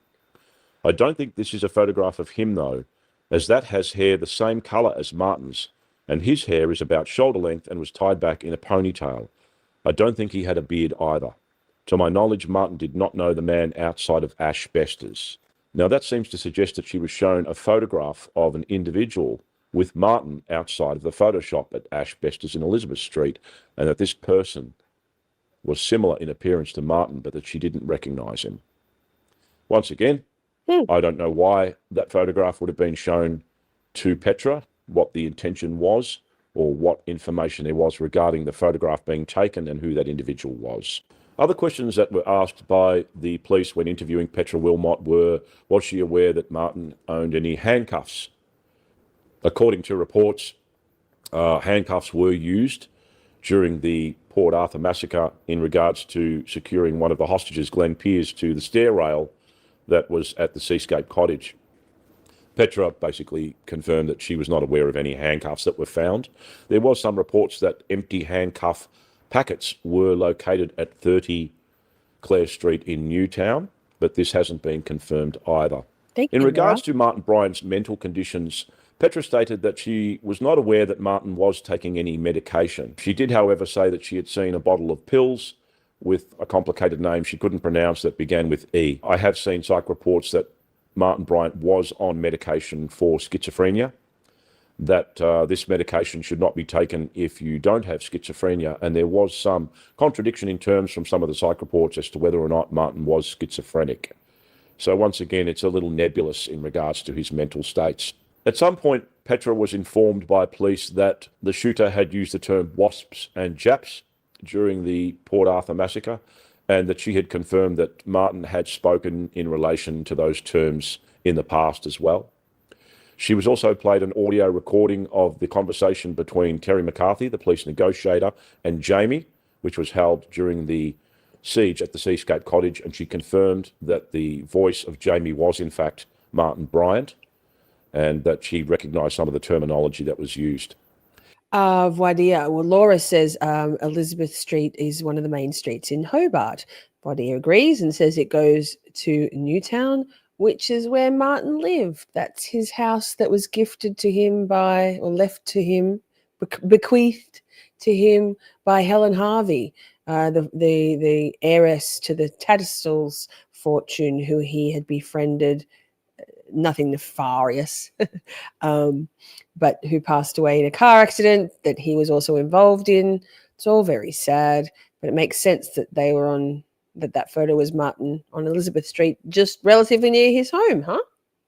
So the observations that Petra had made about her boyfriend, Martin Bryant, was that once again, there was some contradictions there, that there seemed to be, Boomer. On the surface, they were happy, in love, that he was gentle and kind, looked after her, but that there may have been some aspects to his behaviour or character that she was unaware of or had no knowledge of. And some of those seem to suggest that Martin had involvement with some other people outside the sphere of their relationship.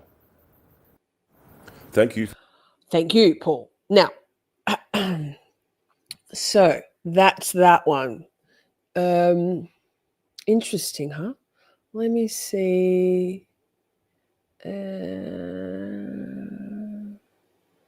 Just checking my tabs here to make sure. I think we'll go into was Martin mind controlled? It's a half an hour long video.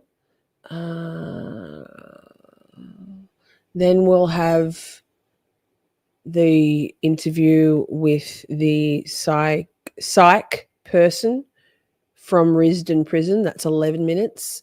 And then we'll listen to the inmate. We'll finish off with the inmate, which is about 40 minutes. So we're about halfway through. We might go, we'll go, we'll see how whether we've got time and whether we need it for the interview that I watched this morning. That had good little tie up of all of this stuff.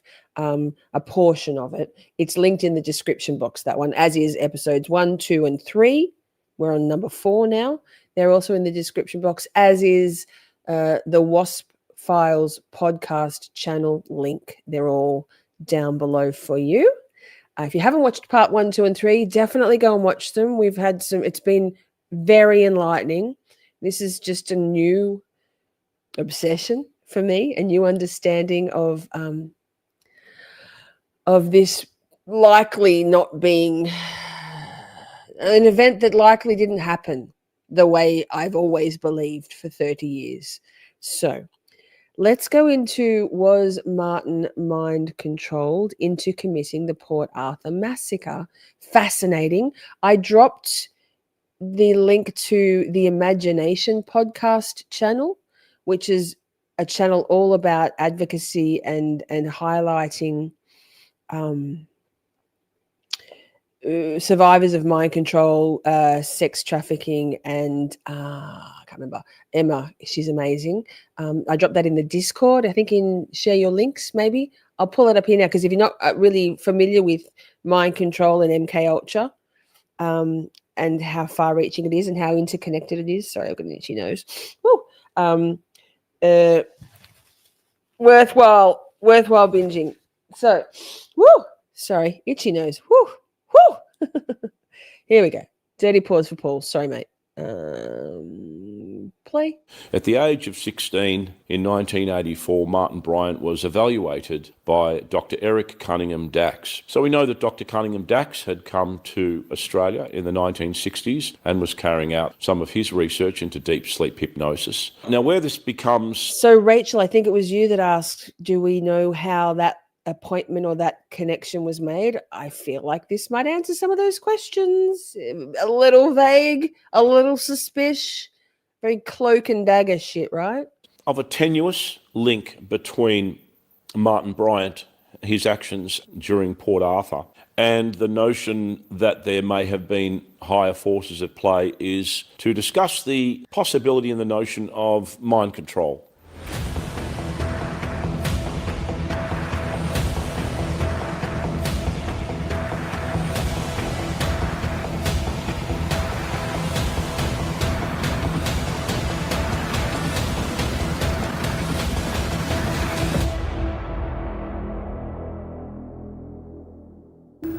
Welcome to the WAS Files.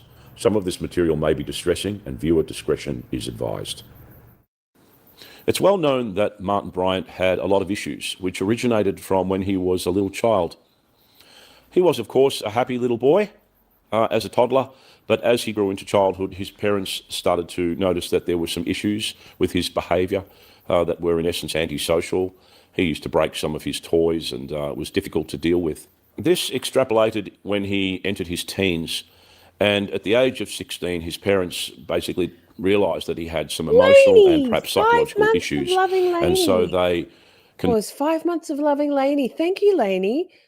Blessed is the day that you stumbled upon us here at Camp Shorty. Very organic. I love it. We love you. Thank you for being here, and thank you for your support and your always contributions, always thought-provoking, always fun. Love you, girl. Thank you. Convened an evaluation to determine what was going on with their son, Martin.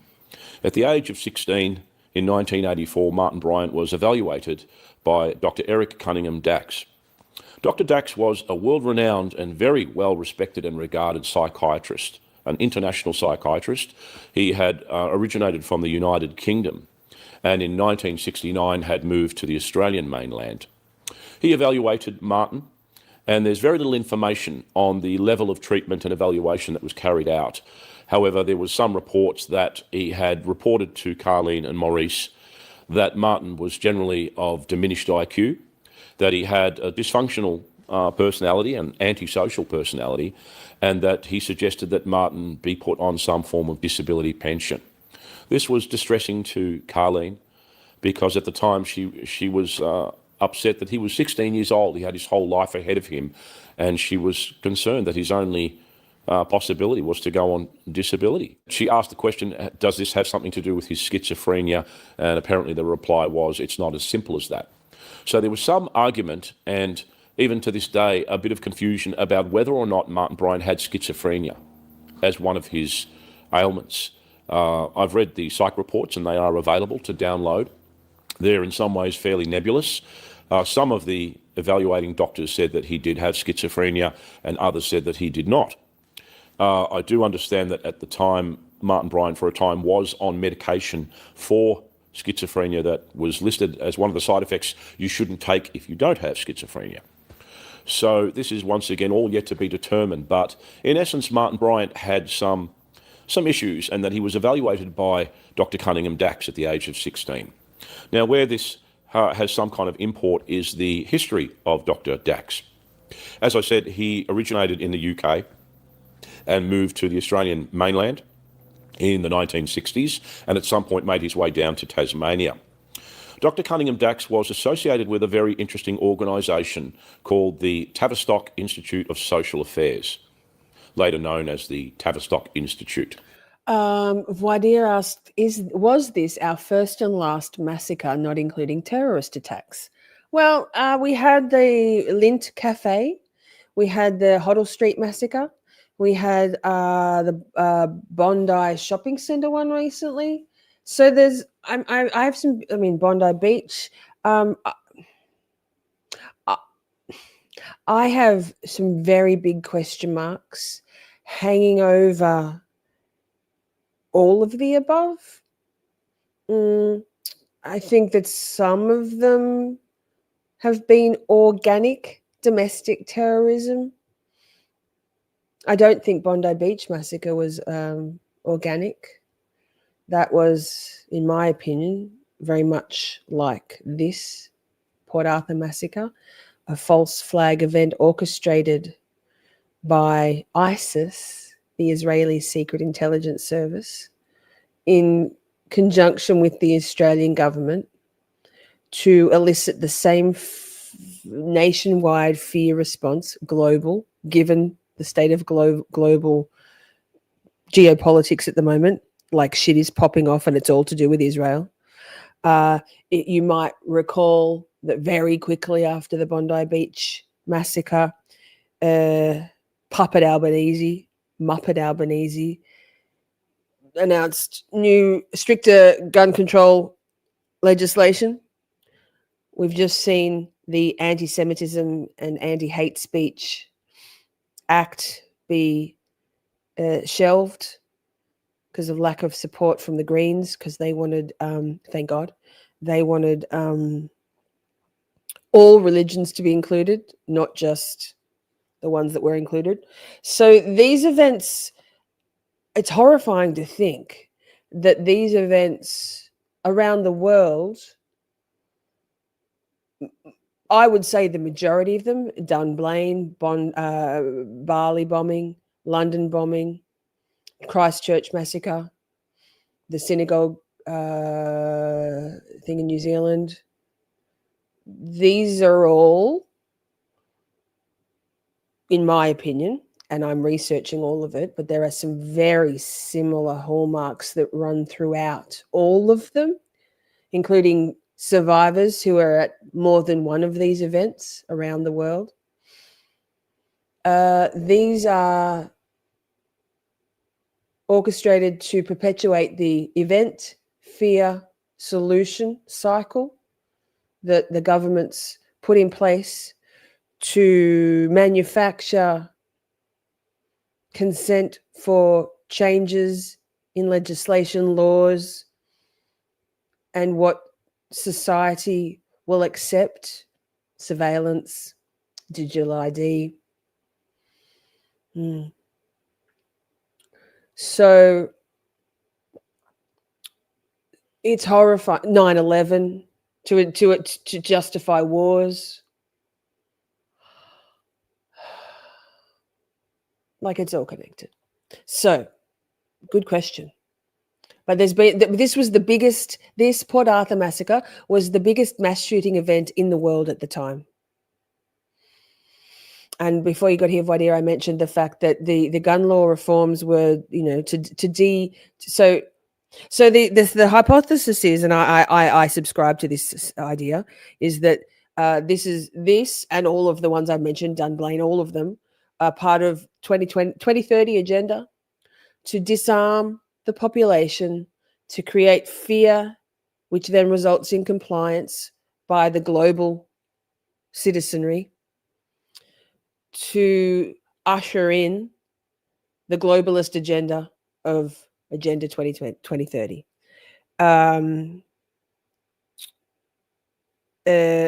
But as I mentioned at the start of the stream, Australian in 2023, there were only 247 homicides in Australia in 2023, and only 27 of them were gun-related homicides. But at this point in Australia, in our nation, there are around 4 million registered guns in our country, far more than were in 1996, and about 1 million illegal guns.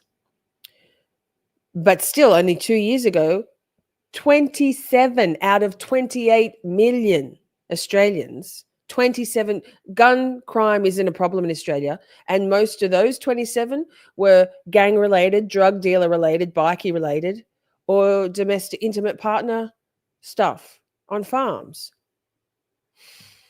So you got to ask yourself the question: what the fuck, man? It's all theater, and these people in charge, the globalists and the globalists' puppets, the technocrats, the transhumanists, all with ties to Israel and Judaism. They don't give a fuck about us. They're psychopaths. They're greedy. They're power hungry, and they want to reduce the world's population by 2/3 and diminish our cognitive abilities by way of Neuralink and AI, so that we're all dumbed right down. There's less of us. We're unarmed and we're compliant because we're scared. The Tavistock Institute had originated in England in 1921. It was a forum that was put together to initially evaluate the trauma effects that veterans from World War I had experienced during that conflict. In essence, evaluating the effects of war on veterans and possibilities of how to treat the extreme PTSD that many of them had experienced. The Tavistock Institute continued a lot of this research, particularly into the onset of World War II. And this is where some of the research branched out into different areas. World War II was the second great war that involved the majority of the countries of the world. And the Tavistock Institute, as part of one of their avenues of research and evaluation, was the... One more thing. Simi said, not working on me.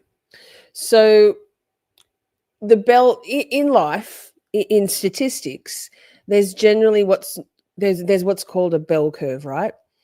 The majority of anything in statistics lands in the middle. There are extremes and there are anomalies, right? Schooling, government-run schooling, introduced by the Rothschilds, by the way, is not about education. It's about learning from a very young age, younger and younger, how to be compliant, how to march in formation, how to respect authority, to be subservient to routine and structure, so to 9 to 5 and the workforce. So the majority of people are happy to be compliant because it's easier.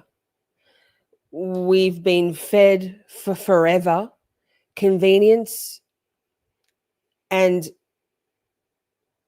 capitalism, materialistic shit that keeps us happy because we've got brand new shit and we watch television like mindless idiots. Not me. We watch movies, we buy into it. We watch Netflix. We watch the mainstream media. Well, not us, but we, the bell curve, the majority of the population around the world. And we don't have time because we're all working like dogs with inflation, trying to afford to live in the all of Western world, or almost all. And everyone's too busy and too tired chasing their tail and chasing after shiny things to ask questions. The Gifted and Talented program in the States particularly targeted or selected those people like Pia who had an affinity and an inclination of being creative thinkers, intuitive thinkers, and those people were weeded out and selected to go and be part of this special program.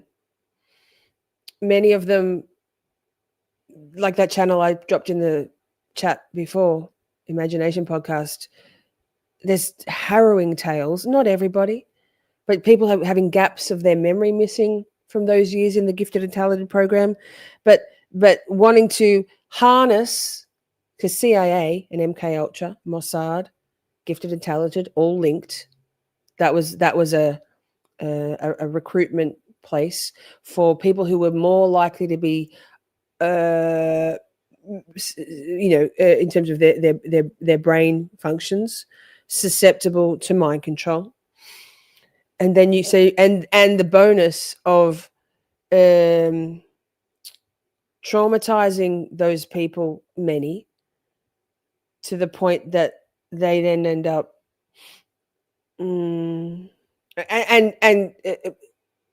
like on the periphery of society, accused of being conspiracy theorists if they speak out, or crazy, and often end up in alternative lifestyles as a coping mechanism because of the trauma. That's extreme cases. But so the people who ask questions are smeared as being crazy conspiracy theorists, diminished in terms of their mental capacity, and ostracized because it's not good to ask questions. But all that to say, I think you'll find that we here in this chat right now are the curious ones, the intellectually curious, who are willing and open-minded enough to consider alternatives other than what we're slop we're fed by mainstream media, by the powers that be, by our governments, but we are the outliers on the outside of that bell curve. But more and more people are waking up to this. I'm not sure what we can do about it, but here we are. The notion of being able to control mass populations, in essence, a social programming agenda. And with World War II, initially, it was designed to try and elicit a lot of propaganda that would gain support for endeavours for the free world to fight against the axis of evil. So part of their research began on the control of mass populations, and particularly in relation to traumatic events such as war. At the time then, the Tavistock Institute was working fairly closely with MI5 and the military intelligence agencies. Jim Jerry Gunn! To, in essence, continue this kind of research. Sorry, Jim Jerry Gunn, I was on a full rant. Hi, good to see you.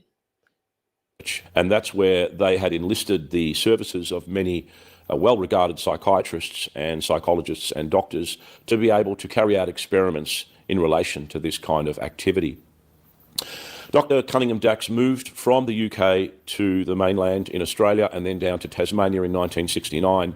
A pivotal part of his initial research was into deep sleep hypnosis and the effects of mass trauma on communities and populations. Pause. Hope says, why haven't the psych records been released? I'm quite curious about this. They have, and well, not released, but they're available on Paul's Facebook. He's said that a couple of times, that I wanted to have that pulled up for this episode, and it was in my brain, but not in my notes. So it wasn't in my brain very firmly. But Hope, if you are on Facebook and you have the patience to navigate that, they are available. Psych records are available. None of the records from the Massacre event, Port Arthur Massacre, are available. Only the top police commissioner person can view those records until 2091. So when everyone's dead. But these are available, I believe. So you can go searching, and if I don't think of it, definitely. Including mass population, Mania in 19 experiments in relation to this kind of activity. Dr. Cunningham Dax moved from the UK to the mainland in Australia and then down to Tasmania in 1969. A pivotal part of his initial research was into deep sleep hypnosis and the effects of mass trauma on communities and populations, including mass populations. And so by moving to the Tasmanian Peninsula in the 1960s, it presented a very unique opportunity. I'll stop pausing, but oh my God, my nose is so itchy. But Pia, that channel, I'll drop it in again. Go and have a watch of this. I wonder if it's still in my Command V. Yep. Subscribe to this channel. Emma's amazing. She's amazing. She's out there doing the fucking Lord's work. She's got about 17,000 subscribers. And there are specific interviews with people who were part of the GATE program. If you want a little more commercial mainstream, Stephanie Harlow did a 2-part series, I think, or definitely one long deep dive on. She was part of the GATE program too. On that. Wow, wow. So there is a lot out there, but that channel, the Imagination Podcast, has a lot of people that speak to their experiences. And then if you look in the comments of those episodes, so many people going, yeah, man, I remember the pink drink, the chalky pink drink, the sound, the sound testing they did, but lots of gaps in memory. Opportunity, almost a microcosm of an experimental arena of a much smaller population that was very insular, very rural, very cut off, and that had some serious community sociological issues such as alcoholism. There was incest, there was violence. It was pretty much a law unto itself. So in essence, it presented a good opportunity for Dr. Dax to experiment, if you like. On the plus side of Dr. Dax's involvement in Australian psychological and neurological affairs was his groundbreaking research into, in essence, implementing a mental health support system that wasn't really in place. So you could imagine in a place like Tasmania in the 60s, there would have been very little mental health support. And some of the mainland mental health institutions would also have not exactly been at the forefront of being able to treat people efficiently. And there are a lot of problems with that, which I'll talk about in relation to hospitals such as the Chelmsford private hospital scandal. So Dr. Dax had also been pivotal in implementing an Australian mental health support regime and in essence trying to modernise a fairly antiquated system. Now where this becomes of a tenuous link between Martin Bryant, his actions during Port Arthur, and the notion that there may have been higher forces at play is to discuss the possibility and the notion of mind control or manipulation from a psychological point of view, of somebody with a limited IQ and a naivety and gullibility. Now, before everyone goes racing for the alfoil, I want to discuss the notions of mind control from a factual point of view. Most people would have heard of MKUltra. MKUltra, contrary to popular belief or perhaps public knowledge, was a fact. Pause. Sorry, I'll let it play. But I just went and found this is a really interesting. What I'm doing. Stephanie Harlow's episode on. I'm just dropping. I better I'll put it in there. Stephanie ep on Gate. Strongly recommend. It's amazing. She's such a great researcher. Go and watch that, Pia. Anybody's interested, and then once your interest is further piqued, go on to the Imagination podcast where they're very raw interviews. Amazing.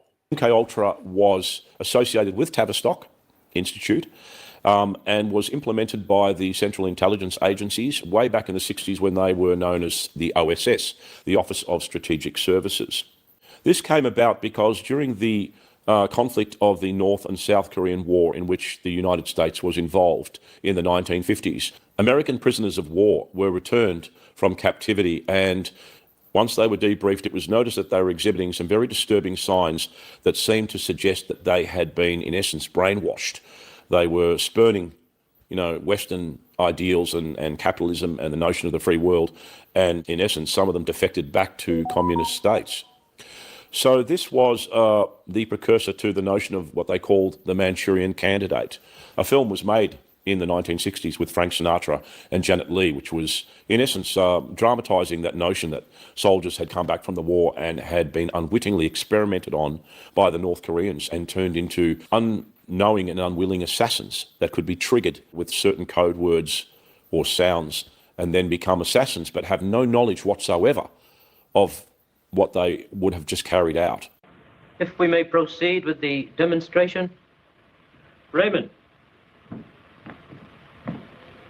Who's that little fellow sitting next to the captain? I'm just going to scoot through this because copyright. I have a feeling.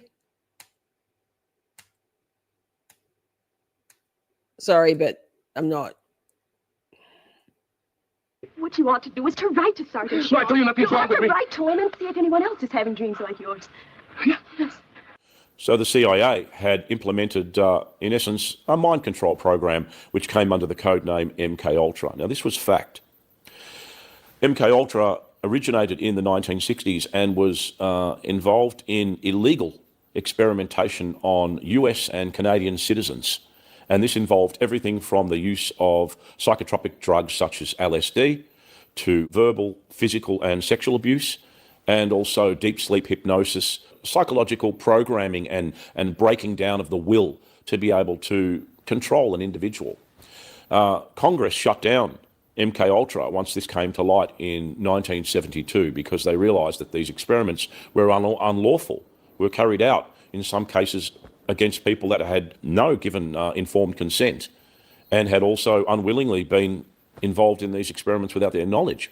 One of these was known as Project Midnight Climax, where prostitutes were hired by the CIA to bring their Johns back to the apartments where they were unknowingly given doses of LSD and then studied. So MKUltra was shut down in the 1970s, but it was a factual, very deep research. So this is where I have to, again, like Paul, he's so close, but sir, no. MK Ultra still very much alive and well to this day. I'm just saying. For the record, Tyler Robinson, the accused patsy in the Charlie Kirk assassination, went for one semester to a university that is a CIA recruitment ground. So that interesting, huh? There's a false flag for you, huh? Kind of backfired because it's what woke me up. I don't even like Charlie Kirk, like rest in peace. But my detective brain was very much curious about the whodunit of it all, and my wealth of knowledge on that situation runs deep. And it wasn't Tyler Robinson, just saying. Agenda by the Central Intelligence Agencies. Initially, it was to assist with things like interrogation techniques, to create a truth serum that would ultimately be the ultimate truth serum to break totally the will of anyone that was under interrogation. But later on, it was also enhanced to see if they could create their own Manchurian candidates that could be potential assassins. Related to John F. Kennedy's assassination was the assassination of his brother, Robert Kennedy, which occurred sometime after JFK's killing. The assassination was carried out by Sirhan, and there are some very interesting observations to be made with that assassination. No, it wasn't. Robert Kennedy was attending a conference at a hotel. My thanks to all of you, and now it's on to Chicago, and let's win there. Thank you very much.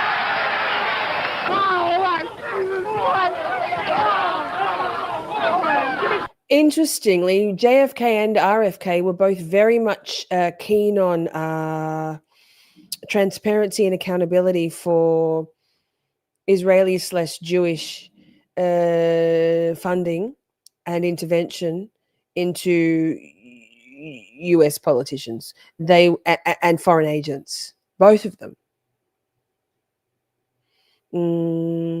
They're both dead now. Interesting that Charlie Kirk also was starting to ask questions. He had run his usefulness course and was becoming a problem, and for those people. So he's like, they don't care. The people in charge don't care about us. Oh my God. Senator Kennedy has been shot in the head. I am right here. Rafer Johnson has a hold of a man who apparently has fired the shot. Yeah, Tucker Carlson. The gun is pointed at me at this moment. And at the time, Sirhan recalls seeing a beautiful woman in a polka dot dress in a pantry, smiling at him. And his impression was that he had Alex to go Jones? and kiss that woman. So he walked into the pantry and she touched him on the shoulder, and that was the last thing he remembered. Then he was arrested for shooting Robert Kennedy, and there's some indications that shooting also wasn't carried out by... No shit. And actually, Sirhan is still in prison because they'll let him out if he just admits that he did it. But he refuses because he didn't do it. The bullets that killed RFK, came from the opposite direction to where Sirhan was standing.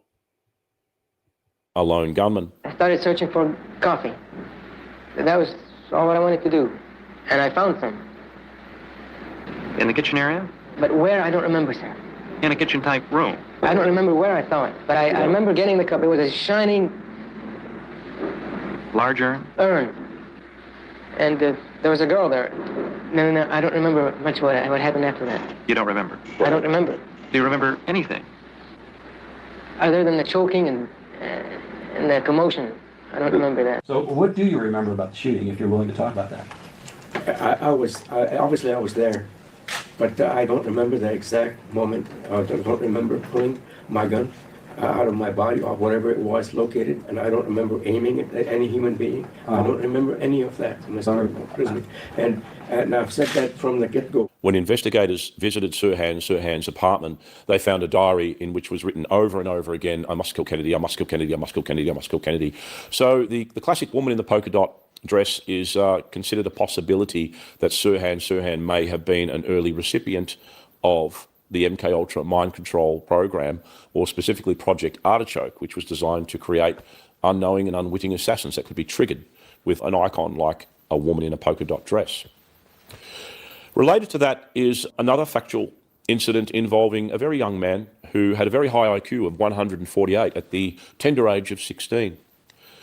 He was very intelligent, very quiet, shy, withdrawn person, just a boy really, but his IQ enabled him to be entered at the age of 16 into the Harvard University in the 1960s. So given his intelligence, and there was embraced by the alumni of the university, where he finally felt at home, where he could converse with people on his intellect level, where he made friends with some of the other university graduates and so on.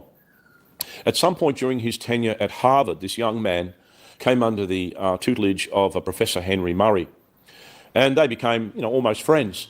But at some point, Professor Henry Murray said, look, we're conducting some experiments, interesting sociological experiments we'd like you to take part in. So these involved, in essence, hooking this young man up to various monitoring equipment and implementing a program of, I guess, a form of interrogation. Good to see you. Thank you for joining us. We're about halfway through this particular video, wondering whether perhaps Martin Bryant may well have been mind controlled, MK-Ultra'd. There's some weird shit going on. We're going to do a song break after this one just to cleanse the palate. Then we'll head into some phone interviews that Paul Moda has done with the psychologist or the psych person at Risdon Prison. I've got Risdon Prison's some photos so we can get a bit of feeling for the place. And then a couple of interviews, one interview in two parts from an inmate who befriended Martin Bryant back in 1999. Quite a sad interview, actually. In the end, quite uplifting, but oof. So thank you for being here. Hope you've had a good night so far. Where there was a lot of verbal and uncomfortable experiments carried out, where it was almost like an attempt to break a will, or to be very negative, or to elicit a very negative response from being attacked verbally. The exact detail of a lot of these experiments has been destroyed, but this went on for a number of years. It was then reported that by his colleagues at the university that this young man became very withdrawn, very quiet, and entered a very, very sort of dark place and spurned the friendships that he'd made at the university. And eventually he left and made his way into a very isolated community up in the mountains in America, and commenced a protracted campaign of bombings from afar, creating a manifesto that was in essence an anti-technological manifesto, and targeting people he thought was associated with the implementation of very dangerous technological advances.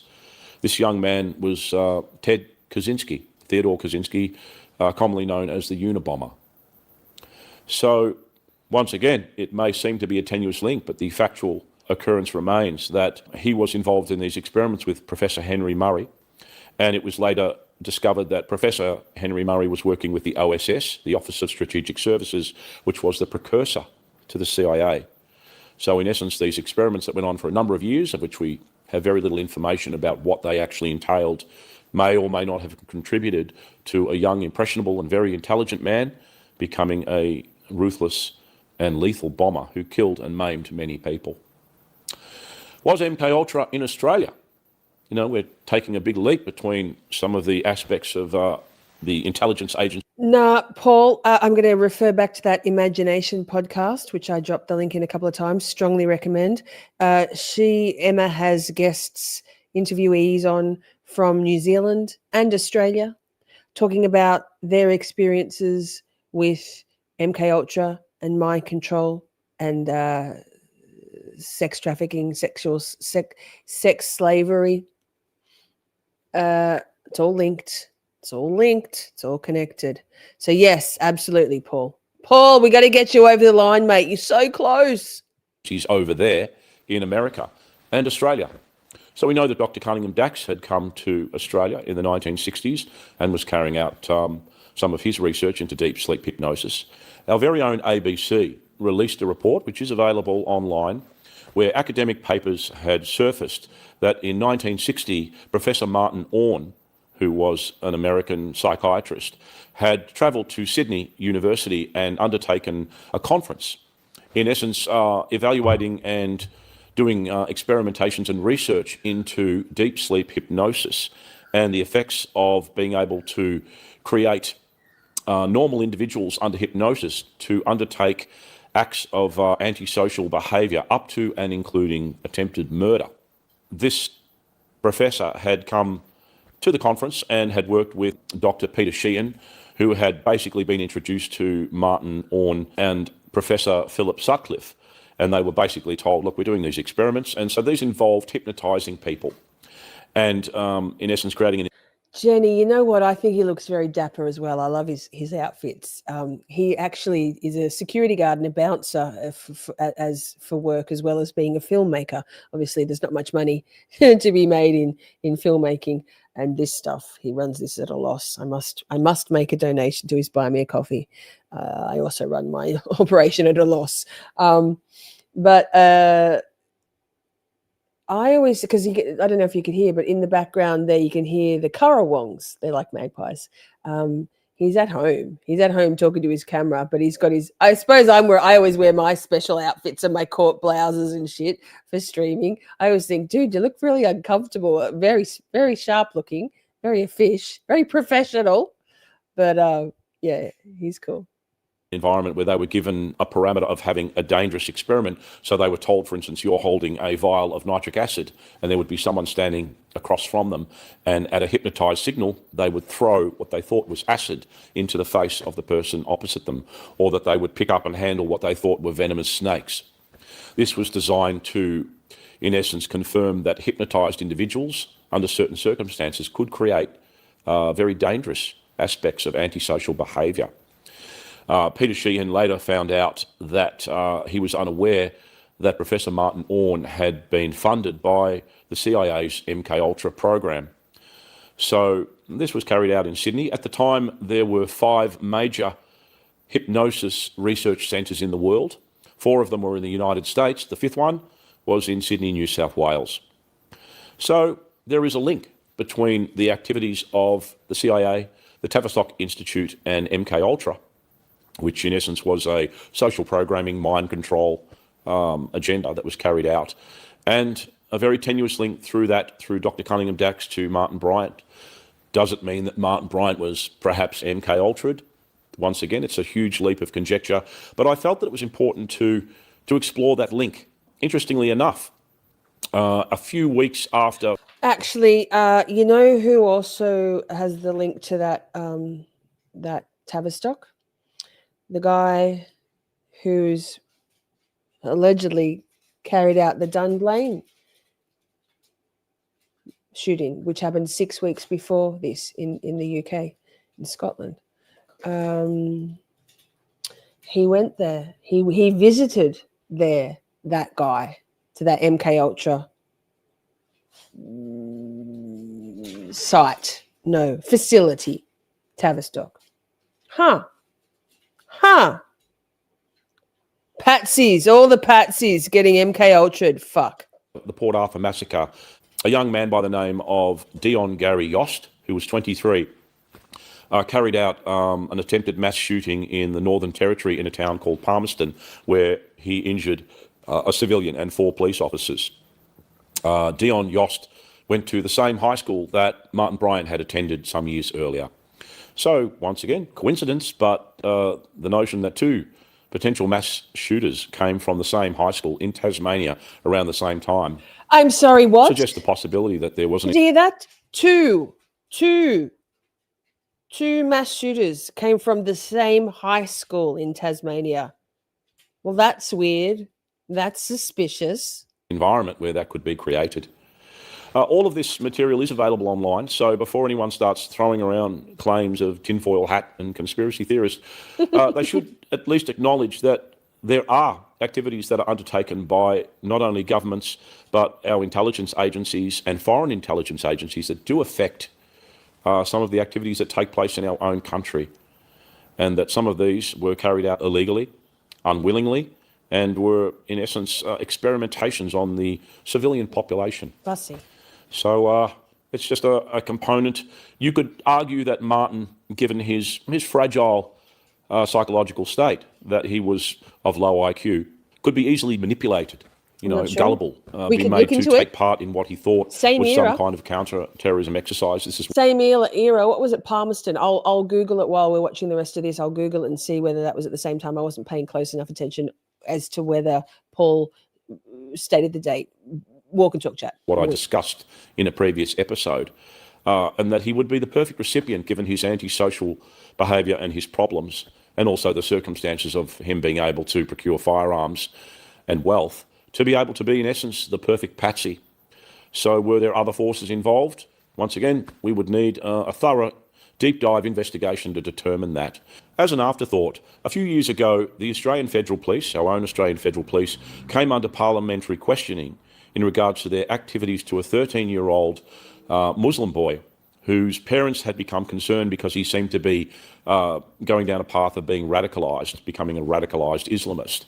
And so they contacted police with their concerns. Initially, the AFP were implementing a de-radicalisation program on this 13-year-old boy who also had an IQ of 63. So he wasn't of great intellect, supposedly, either. However, it then became apparent that they were in some ways encouraging this disadvantaged young boy into potentially carrying out attacks as either a sniper or a suicide bomber. So somehow or other, it gained a credible level where they were grilled over their activities relating to this child who was very vulnerable and who was, in essence, being encouraged to perhaps carry out some kind of radicalised Islamist attack in Sydney. Well, a Senate hearing's been told undercover officers from the Australian Federal Police encouraged an autistic teenager's fixation with Islamic State. The 13-year-old was arrested on terrorism charges before a Victorian Children's Court magistrate dismissed the case. Under questioning yesterday, the AFP Deputy Commissioner Ian McCartney defended how the case was handled. The person was on the path to radicalisation long before we became involved, long before Victoria Police came involved. It was the AFP who recommended he become a sniper and a suicide bomber. Senator. It was the AFP who put that in his mind. A 13-year-old boy with autism with an IQ of 71. Is anyone held to account for this? This obscene abuse of power and authority. Well, the Green Senator there, David Shoebridge, joins us now. Senator, good morning. Welcome to News Breakfast. Yeah, morning, Leslie. A lot of viewers and listeners would have heard this coverage on the... Pause. Thanks for that. We're going to scoot through that because copyright. You can watch this. It's on. It's called "Was Martin Bryant Mind Controlled in to Committing the Port Arthur Massacre?" That's in the Wasp Files podcast. No thanks. But you know what? Let me just get through this. I don't like copyright strikes at all. Not sure about you. Not a fan.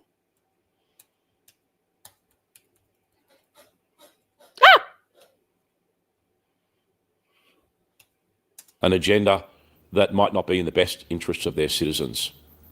So do we trust our government? Do our government and authorities have our best interests at heart? And can they sometimes have the possibility of being behind such heinous activities as the Port Arthur Massacre? It's not beyond the realm of possibility. It's very fucking possible. Thank you for joining us for this episode. Thank you, Paul. Love your work. Now, what did I just find out? You will not fucking believe this. Chat. So Port Arthur Massacre was on the 28th of April, 1996. The attempted mass shooting in Palmerston, Northern Territory, occurred in June 1996. The same guy, the same high school, I'm sorry, what? Months later? Less than 2 months later? At most. So April, May, June. 2 months later. 2 mass shooters. Same high school. That's fucking weird, isn't it? That's suspicious. That's not okay. In June 1996, the four police officers were shot and wounded in a conflict with gunman Dion Gary Yost in the vicinity of the Palmerston police station. One officer was shot in the buttock, one in the shoulder, and the female officer was shot in the chest. Arising from this incident, a number of police officers received the Northern Territory Police Valour Medal, including Senior Constable Ruth Whitford. Well, wouldn't that have solidified the Australian population's commitment to gun law reform? Terrifying. These maniacs with guns, they are actually shooting coppers now.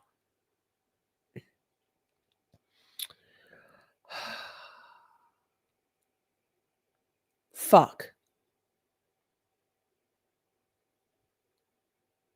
And another remote community, right?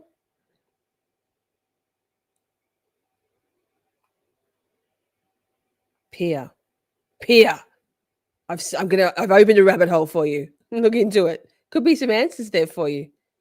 Honestly, Peer, it could be some answers for you, because I know you have your demons. We all have our demons, internal demons.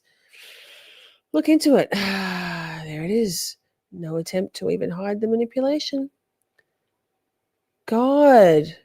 Months later. So we had Dunblane in March 1996. We had in Scotland. Port Arthur in April. End of April 1996. And then again, 6 weeks after that, this. So the first one, Dunblane, was school children, kindergartners, 5-year-olds and teachers. This one were tourists, international tourists in Port Arthur. 35, the biggest mass shooting event. 2 children, 3 and 6, were shot. And then we have 6 weeks-ish after that, a remote community, coppers. So we've got kids, tourists, and coppers in the space of 3 months. That feels like that whole cycle of event, fear, solution by the powers that be, doesn't it? Jeez Louise. God damn it. We're living a lie. We're living in a psyops. Hey, let's have a song break. Hadn't really thought about it, but I should have. I really should have. Let me see. I'm sorry. I don't even know what songs we've got here.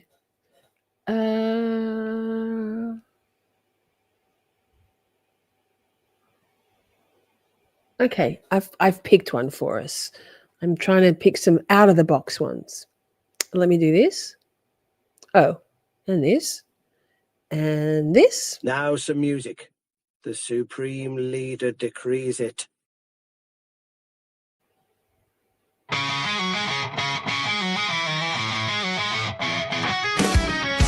The tide rolls in, foundation gone, a castle built on sand.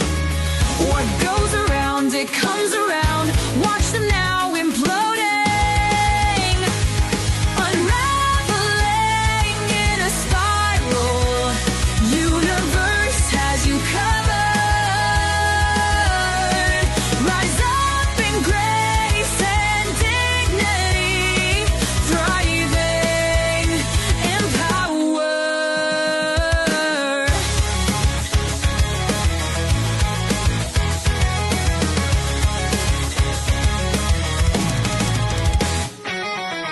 What binds in hate will break in chaos.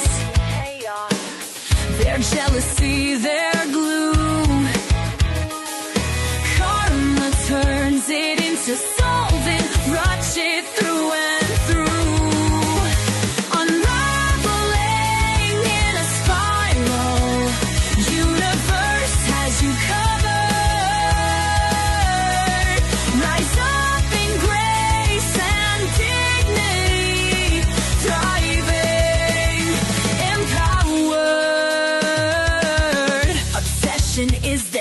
sentence, one vile thought at a time. Karma moves just like a shadow, deliberate in silence, unraveling, caught in a spiral. The universe has you covered. Rise up in grace and dignity, thriving in power. Step in your power, soar high with every ash they scatter. What's done is done, your greatness grows. Their hatred simply doesn't matter. The universe, fate, destiny, no need for hate or anger. Envy is the weight they hold, and their burden is karma. Unraveling in a spiral, the universe has you covered. Rise up in grace and dignity, thriving in power. The tide rolls in, foundation gone, a castle built on sin. What goes around, it comes around. Watch them now imploding, covering heaven. Karma, karma.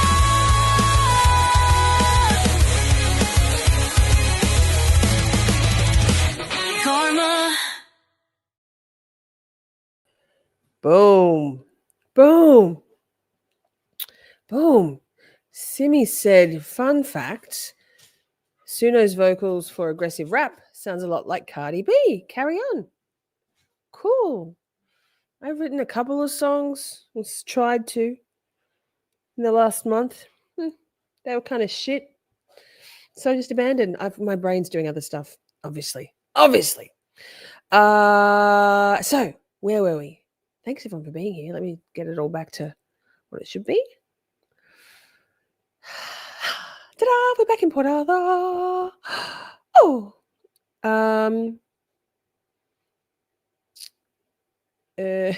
What? I don't know what I'm doing. I do. I kind of do. I'm pretty sure I've got this. Okay. So we're moving on to. Actually, you know what? First, let's have a look at Risdon Prison. Oh, wait. You can't see that. You know me. So, I mean, it's a prison. These are. Oh, it's a video. No. Let me see. What does it say? Booze and drugs at Risdon Prison. If you wanted to get the general vibe for Risdon Prison, Risden, just go in YouTube and type in Risdon Prison, and there is a plethora, an endless array of news clips from mostly ABC. Going back, there was a coronial inquest, I believe, about 15 years ago into the state of affairs at Risdon. It's a dark place. I mean, I don't think many prisons are full of love and light. Not in Australia. Sweden has a different approach to incarceration, and I think it's lovely.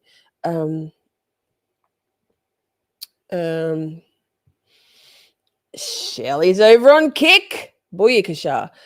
So anyway, if you're interested to know more about the seemingly never-ending procession of issues with Risdon, YouTube can tell you more.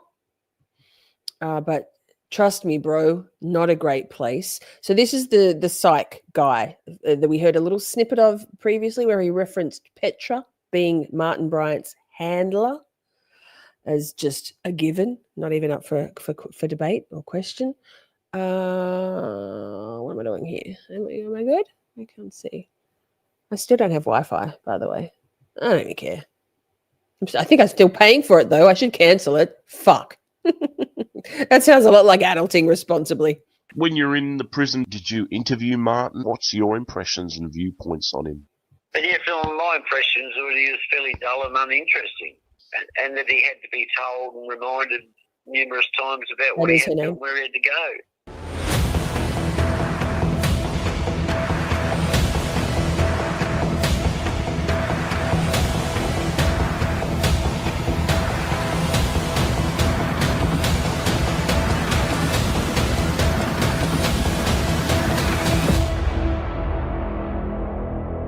Shelley, literally always. Camp Shoddy was begun. Welcome to the Wasp Files. I chose to start live streaming Camp Shoddy as a direct opposition and pathological demand avoidance to any sort of adulting.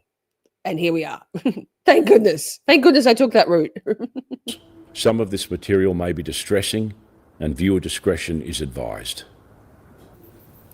This episode of the Wasp Files contains an interview with a gentleman who I'm very grateful for coming forward and providing some valuable insights into Martin Bryant whilst he was incarcerated at the psychiatric wing at Risdon Prison. This gentleman's very conservative and has provided some very interesting insights and even some eyebrow-raising comments. So without further ado, please enjoy this interview. When you were there, did you have much dealings with Martin Bryant? And I mean, it was fairly uninteresting. Initially he was held in the prison hospital where I worked. But yeah, I didn't get the impression that he was very bright. I've read a lot of the psych reports about Martin. Did you ever read the report by Ian Joblin? Yes, I've got that report. So he couldn't find any evidence of mental illness, but said he was mad by the very act that he did. I mean, Ian Joblin worked fairly closely with Paul Mullen. He had fairly close ties to the police force for many years. So I don't know. I'd have to respect Paul Mullen's opinion. But trying to get to the bottom of who this character is has been ambiguous. Yeah. Martin's mother? I haven't met her. I've wanted to speak to her. I've read her book, but I haven't able to speak to her as yet. Yeah. Jenny, it needs to be addressed. Should I make a Kick account? Yes. Kick is basically just an alternative streaming platform to YouTube.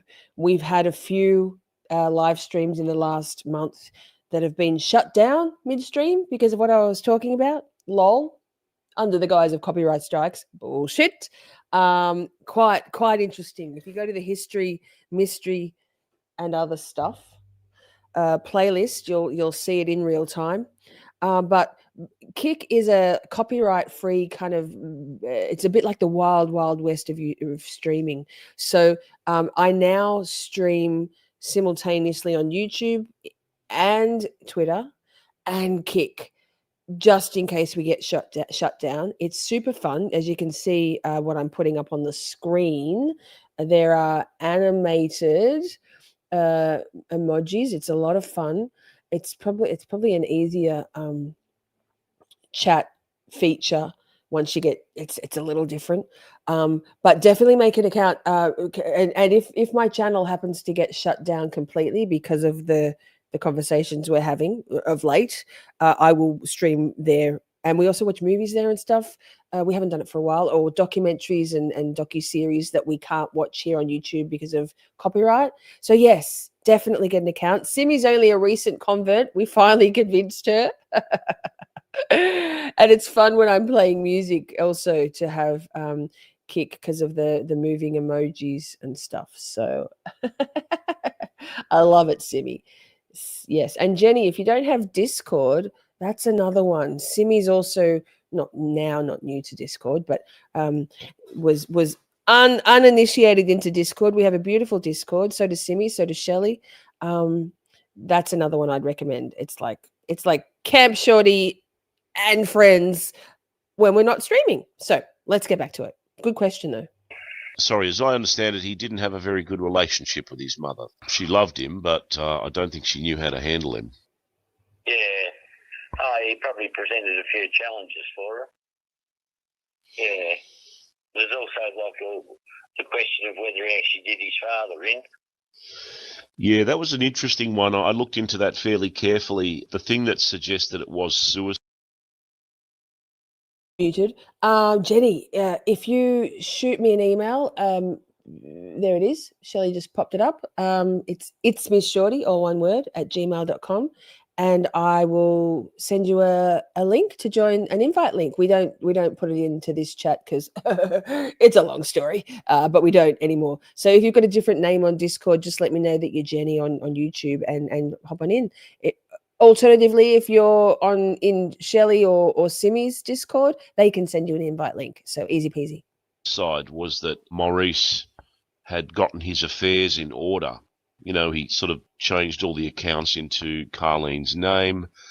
He organised all the sort of financials and the accounts and things like that. And he rang up Lindy, I think the night before he died, and said, "Have I been a good father?" And when he was found, he did have some Serapax in his pocket, but he did have Martin's diver belt around his neck, and he drowned in the dam. Yeah. Once again, there's this weirdness, this ambiguity. Yeah, a lot of stuff you'll never get answers to. I think this is the most... So I'm not sure if you guys were paying attention, but they were just talking about the circumstances around the suicide of Martin's father. Now, I've listened to some interviews that Paul Moda has done with various podcasts. Some of the inference, some of the narrative and the people who poo-poo and absolutely decry and denounce any alternative narrative than that of the official narrative to Port Arthur massacre. People say, well, it's suspicious how Helen Harvey, his friend who left him all that money, died, and also suspicious that his father died of suicide, and that people infer or straight out state that they believe that Martin was involved in those, and that proves a pattern of behavior. Well, it's not in this interview that Paul does with this site guy, but I've heard, Martin's father called Lindy and asked the night before he killed himself, and asked whether he'd been a good father. He also got his affairs all tied up. So while he had Martin's weight belt tied around his neck, he drowned himself. All indications are that he did in fact commit suicide, and it's just a tragic thing. So that can be easily debunked. But people will gaslight and say, no, it's suspicious. They don't want to hear those things, right? Most frustrating thing for me, and look, I've spoken to a lot of the first responders, a lot of the police, and that's the thing I'm saying is everybody wants it to go away. Everybody wants to put it to bed. Lainey asks, why don't they interview Martin himself? Well, I'm glad you asked. No one has ever interviewed Martin other than his police interview in the 30 or so, just under 30 years that he's been incarcerated. They're not allowed. Paul Moda sent a letter to Risdon Prison. No, sent a letter to Martin asking if he could be put on his phone call list or whatever the terminology is to conduct an interview. The prison intercepted that letter, and when Paul asked whether Martin called or contacted the prison to see why he hadn't heard back from Martin, he was told that letter was intercepted and deemed a threat to security of the facility. So they're keeping him locked away. They make it very hard for him Martin to even see his mother. She can't just call and make an appointment. She has to write a letter, go through all these bureaucratic hoops. I got your email, Jenny. Thank you. I'll reply after. To even see his own mother. And actually, the coercion that was put on Martin to change his 5-month steadfast not guilty plea to a guilty plea, thus avoiding a trial. We know that, true crimers, right? Martin's new attorney, John Avery, went and spoke to Martin's mother, Carleen, and put the hard word on her to get her to go and tell Martin that he needed to change his plea from not guilty to guilty. What sort of defense attorney does this, right? And to say that if he didn't, that Martin would never see his mother or his sister again. So, if there was nothing suspicious, if the powers that be weren't deeply concerned that Martin's speaking his to anybody, to media, to anybody, wouldn't potentially be very detrimental to the mainstream narrative, to the official narrative, then there'd be transparency, right? What's the problem? Ted Bundy, Ed Gein, Charles Manson. These people all speak to the media. BTK. What are we doing? Also, remember, all the official documents, all the evidence, everything, the whole file is locked away until 2091.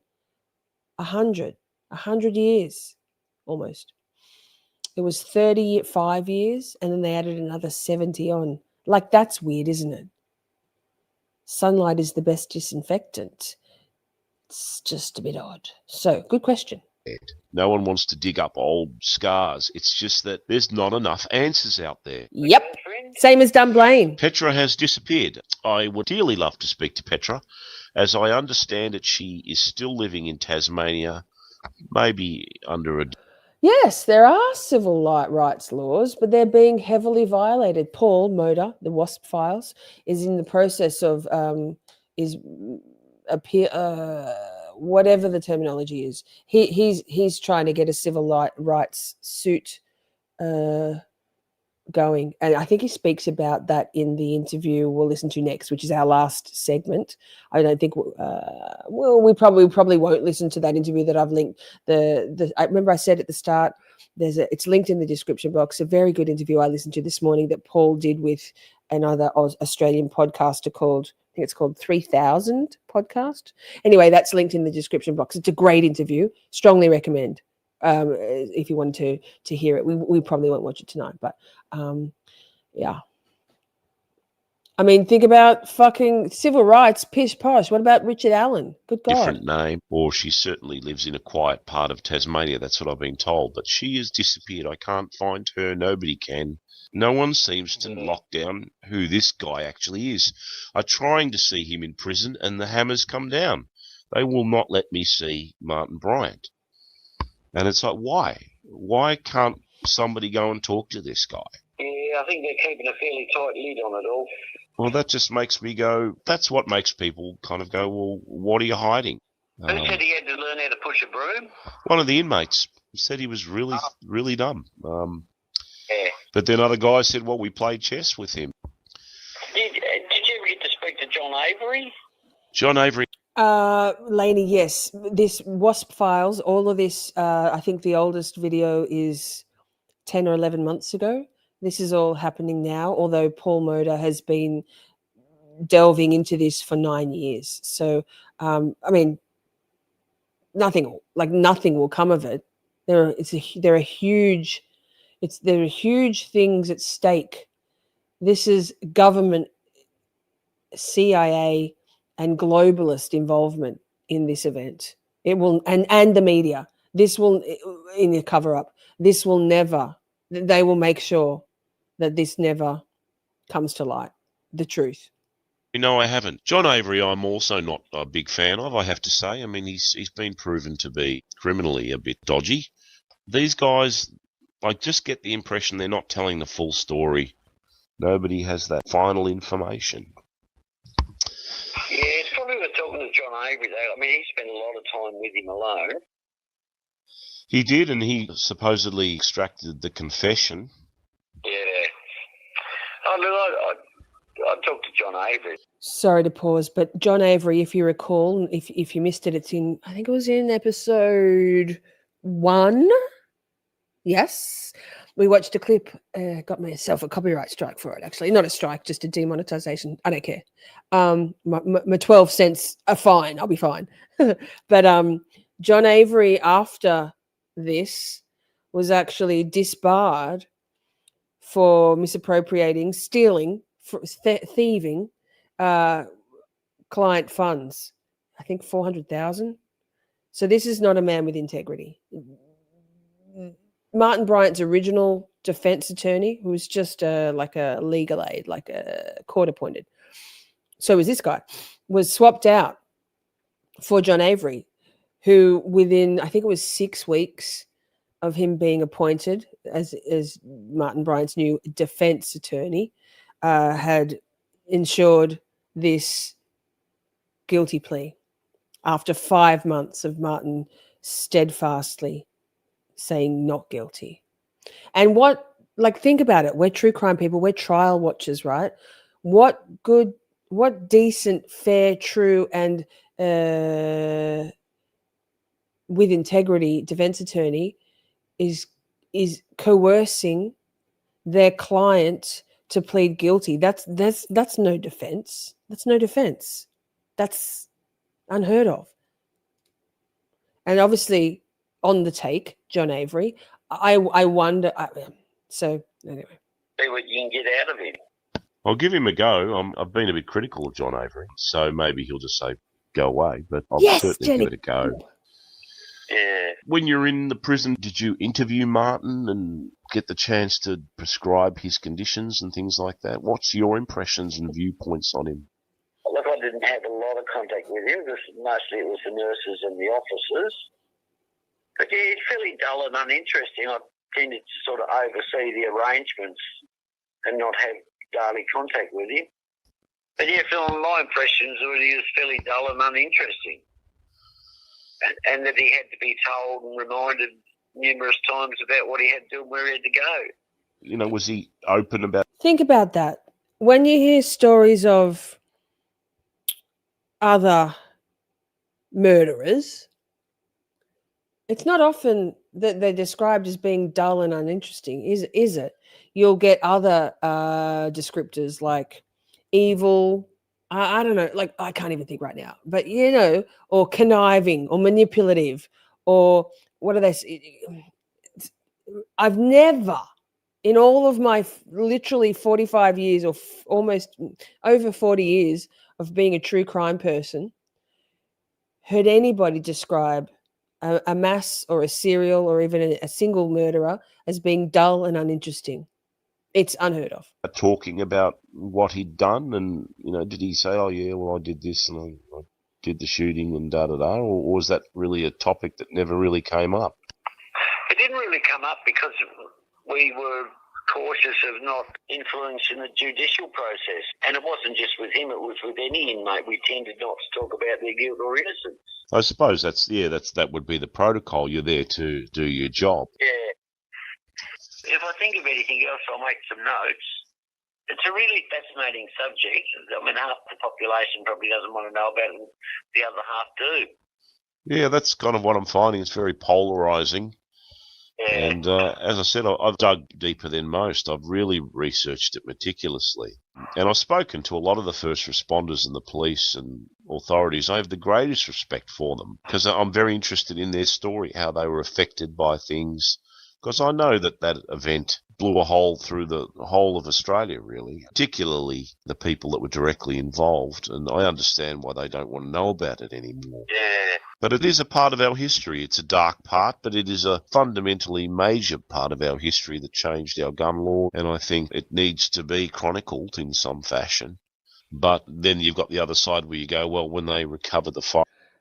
Pierre, I don't know whether I put unassuming in the same category as dull and uninteresting, but good point.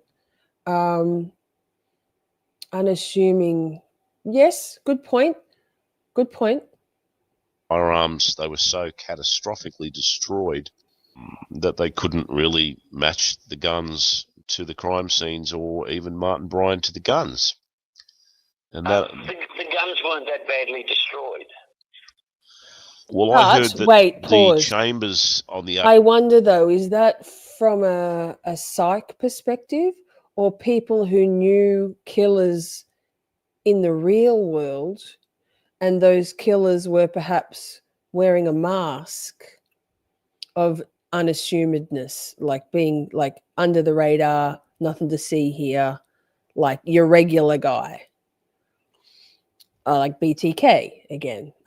I reference him a lot because I just watched Crime Weekly just did a 5-part series on BTK, so it's in the fore of my mind. I mean, he had a whole double life. Rex Herman, although Herman was described as being a creep. So, Jenny, thank you so much for being here. I'm proud of you for getting kick. Yes, yeah, all the neighbours, yeah, Ted Bundy, but I don't know whether they were being assessed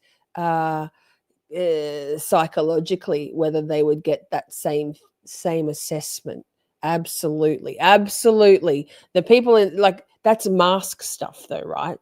That's leading a double life. Anyway, very good point. AR-15 a round had exploded in there so dramatically that it had melted into the bolt face, the brass cartridge.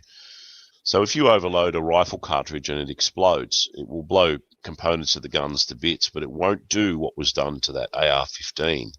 If the extreme heat of the fire melted everything, well, then you'd go, okay, yes, I can understand that, but that AR-15 was recovered in fairly pristine condition. And the FN that was found on the roof was missing the return carrier spring, which is a big chunk of spring, and the barrel had been bent and things like that. You should have been able to get ballistics that kind of said, yep, this is the bullet I reckon, Pierre, that was there, and that bullet came from that gun, but apparently that wasn't the case. And then, of course, there's some weird stuff where Martin goes, yep, I own the AR-15, and I own this gun, and I own that gun. And then they go, okay, what about the FN? He goes, no, I don't own that gun. I've never seen that gun before. You go, well, why wouldn't he? He's confessed to the other ones. Why would he not sort of say, yeah, I own that one as well?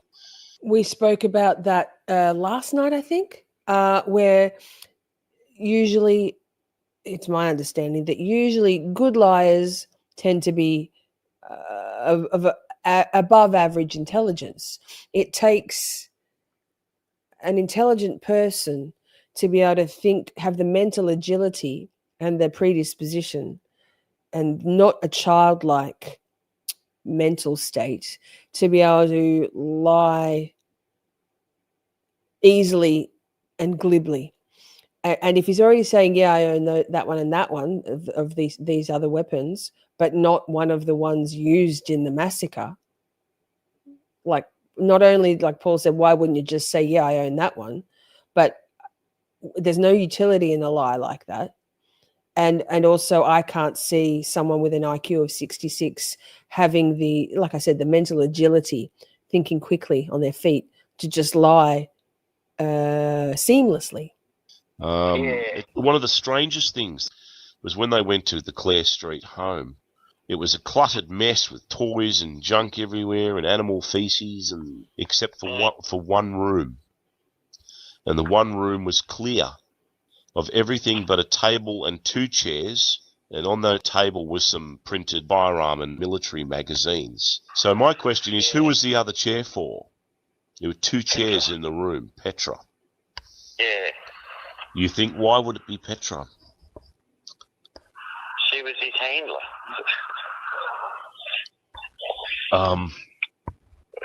Is that what you think as well? That's certainly been suggested. Did you hear that? Paul's like, wait, what? It was said so matter-of-factly. She was his handler. That was the case. Look, it wouldn't surprise me. It honestly wouldn't surprise me. If you're sort of looking at things like Petra and saying, yeah, she was an intelligent young woman, as far as I'm aware, be led to believe. What puzzled me was, she was attractive, intelligent. Now, why was she with Martin? Yeah, she was interviewed by Ray Martin, and he goes, why did you fall in love with him? And she said, he was kind and gentle and he looked after me. And you think... Pierre said, did he read instructions well? I'm not sure about that. I'm not sure whether that's been addressed. It doesn't ring a bell for me. But one of the things that is suspicious is that he wasn't known to be mechanically minded, right? Not a great problem solver with hands-on stuff. In fact, Martin Bryant went to a gun shop, it's told, with a locked and loaded weapon, wrapped in a towel, asking the gun shop owner if he could like troubleshoot, pardon the pun, what was wrong with the gun. And the gun owner, he didn't say it was locked and loaded. There was a ammunition in the barrel. Is that what it's called? Gun stuff, IDK.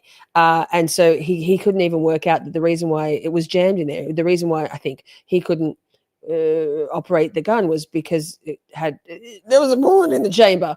Another thing that's interesting is that the person in Martin's yellow Volvo who drove from wherever it was to Port Arthur site on the day stopped along the way and did various kind of noteworthy interactions with people to kind of leave a trail of breadcrumbs of hey, including stopping at a supermarket and purchasing a bottle of tomato sauce, ketchup, using a whole handful of coins rather like that's memorable, right? A whole bunch. And also stopped to help two young women by the side of the road who were having car troubles. And it turned out to be an electrical connection or a fuse type thing, and fixed it, and then purchased a bag of weed from the girls for $50, which was apparently far more money than the weed amount was worth. And Martin didn't smoke weed, never has, never did. But also Martin, by people who knew Martin, said he didn't have that wasn't part of his wheelhouse of skills to be able to problem solve and fix these girls' cars. It was out of character for him. So I guess that goes to the instructions thing, same. Although also it's been said that Martin is a very good chess player. He plays chess in prison, which goes back to the fact that if and I think he is, if Martin Bryant is neurodivergent, autistic, but low functioning, right? Not Asperger's, high functioning, that it makes sense that some things might not go with his brain, but then something like chess, yes, he's got that one. Very interesting. Good question. Really? Yeah. So if she was a handler, then you go, okay, then you've got a conspiracy. You've got somebody involved. Yep. There's a couple of vital bits of evidence missing. Aren't there?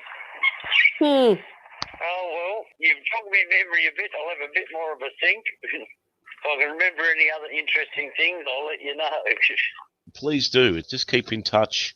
I mean, I need people who've had some contact with the situation to put me on the straight and narrow and go, no, this is what actually happened and this is what he was like. And that's why I'm talking to everybody.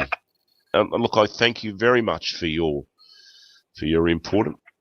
See ya. See you soon. That conversation was held with who worked at Risdon. He was pretty much in charge of the psychiatric wing over at Risdon. But the most amazing thing that came out of that conversation was when I mentioned the empty room with the two chairs, who was the other chair for, and he just said Petra, and then took me back a bit, and then he goes, oh, she was his handler. So very interesting stuff. Anyway, that's the end of the conversation. It is the 20th of the 8th, 2018. Thank you for joining. Thank you, Paul. So wild.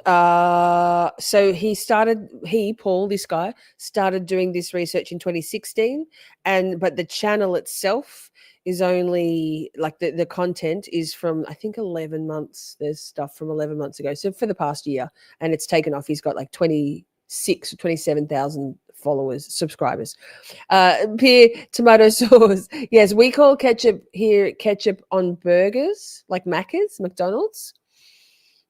But if you're having sauce on a pie, sauce on a steak or whatever, it's tomato sauce here. Ketchup is an American term. Okay, now. So we have two more, it's about 40 minutes if I don't press pause. So this is, next up we've got the interview with a former and repeat inmate at Risdon Prison. very Aussie boy, man. He's 44 when this interview was conducted. It's a phone interview again. Quite a, like, he befriended Martin back in 1999 when he had access to Martin Bryant. This young man has since been in prison, I think he says 10 times since. Pretty underprivileged and harrowing life. Recidivism is pretty common, I think, and particularly when the trauma he experienced, and he does talk about it. There's a few heavy things. I'll try to give you a warning, but blanket trigger warning. It's very insightful. This is the last of our. Oh, what have I just done? Hold up, pull up, bitch. Hang on. Shit, it's my first day. Sorry. Okay. And we'll finish with this interview until next weekend. So, yeah, like I said, it's 24-minute and then an 18-minute, 2 parts. What? Share this tab instead. Sorry. My brain. Okay. Did you have any impressions that the prison itself, that there was some brutality there from some of the guards? Because you mentioned some of the things they said that they'd done to, in essence, mistreat Martin. Like they put a big glass. Yeah. And they crack it up. Like they break it up, then they crack it up to a fine dust, put it into his food. They piss in his food. And I remember one day one inmate came in and Martin used to sit up the far corner with his back against the wall. And one inmate walked in and he said, "Give me a Vegemite." Martin wouldn't give it to him. He goes, "No, I'm going to put that on my toes." And next minute, the inmate stabbed him straight through the hand with a fork. Pausing just to say, wearing my Vegemite earrings in honour of that, of all things Australian. Tomato sauce, Vegemite and fairy bread. Love it. Oh. You know what I mean? And then the screws didn't do nothing. Like, they didn't give a shit. They just turned their head.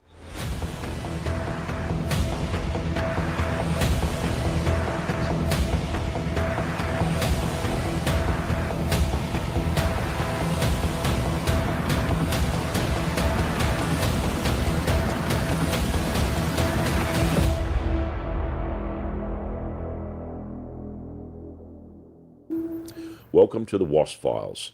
Some of this material may be distressing and viewer discretion is advised.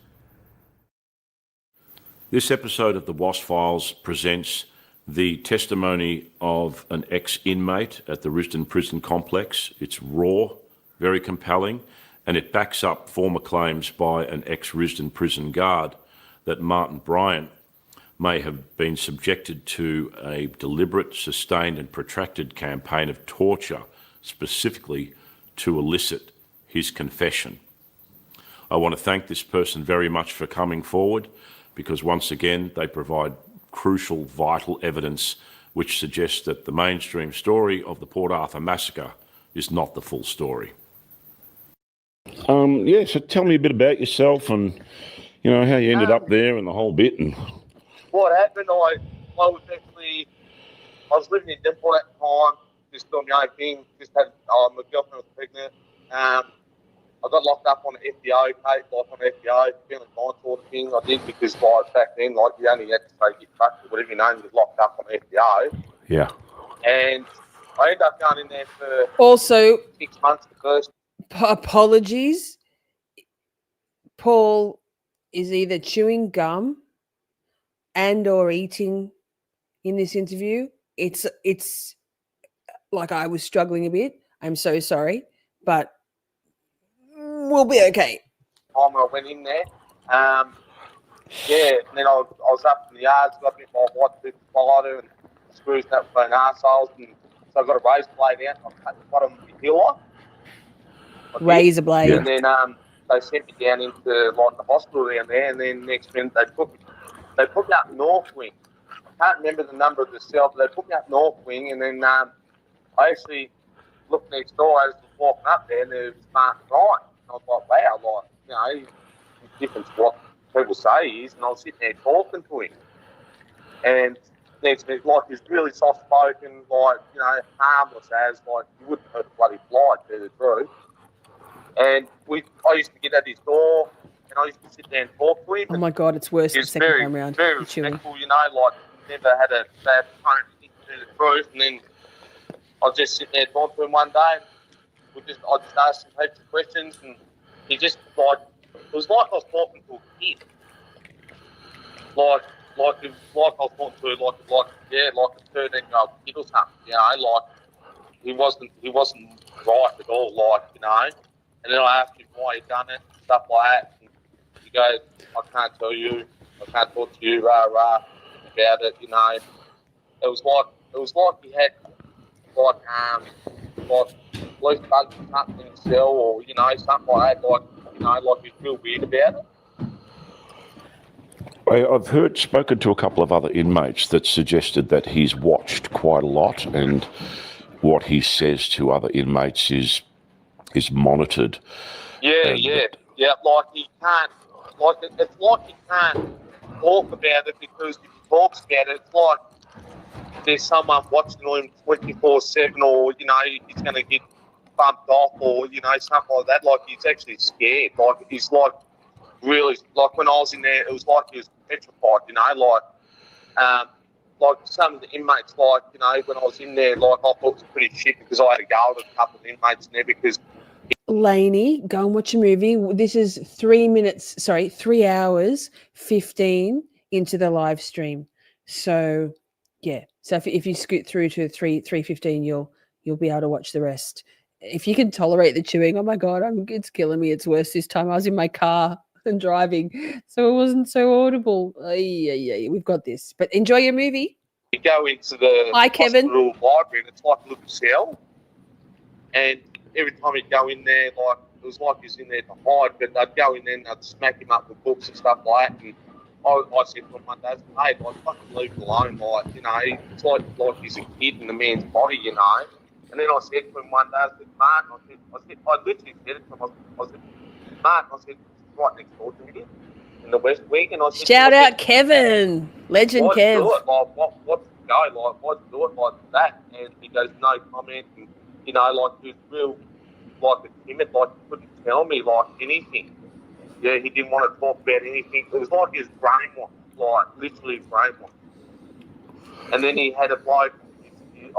It's like he was brainwashed, literally brainwashed. So think about it in the context of, was Martin Bryant mind controlled? Was he groomed by MK Ultra people? Brainwashed. So the bloke's name was Big Tony. He was real big fat fella. He used to be on steroids in there years ago.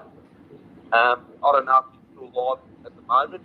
He used to pay him packets of licorice, all sorts, to protect him. Yeah. Yeah. I know that the actual Mercy Ward or Willie Lopez Centre, you know, they're in essence there to sort of, treat people that have conditions and so on. Did you have any impressions that the prison itself, you know, that there was some brutality there from some of the guards? Because you mentioned some of the things they said that they'd done to, in essence, mistreat Martin, like urinating in his food and so on. What's your... I was there one day, like, down in the hospital, this is when he was in there, when I was down the bottom there with him. Like, they put a big glass, like, literally big glass, like, and, like, what's the old ones, the big long ones? Yeah. And they'd crank it up, like, they'd break it up, then they'd crank it up to a fine dust, put it into his food, they'd piss in his food.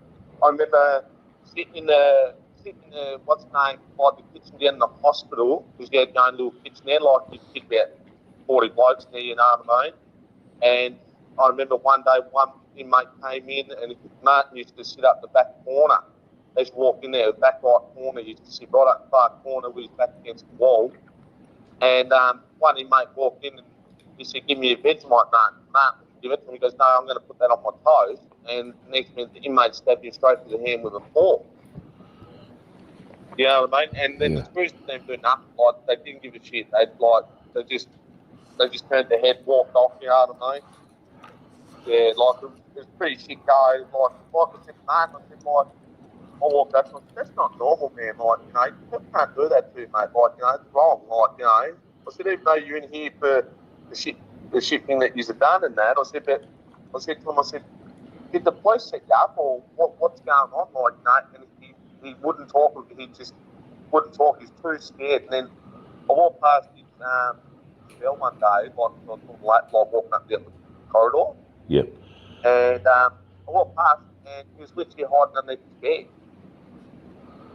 He was hiding underneath his bed because he thought there was a sniper, because they moved him from the east wing up to the north wing, and because on the east wing it had bulletproof glass around the whole thing, like he had a little day yard. Yep. They spent like millions of dollars on it, they reckon. Yep, they call them screws. Yes, I don't know. Yep, corrections officers. Yes, correct. And then they moved him down to the north wing, and he goes, I don't like really for the daytime sitting up on my bed. He goes, because there could be a sniper up on the hill ready to shoot me and that. And I was like, what the fuck, mate? Like, no one's going to shoot you. Like, no one didn't think of that, you know? Yeah, it was real weird, but the screws were, like, terrible to him. Like, it was just next level bullshit it was. What year was this that you were in there and having these interactions with him? I think it was, like, early 99 or something like that. Oh, okay. So it's only about 3 years after he was incarcerated.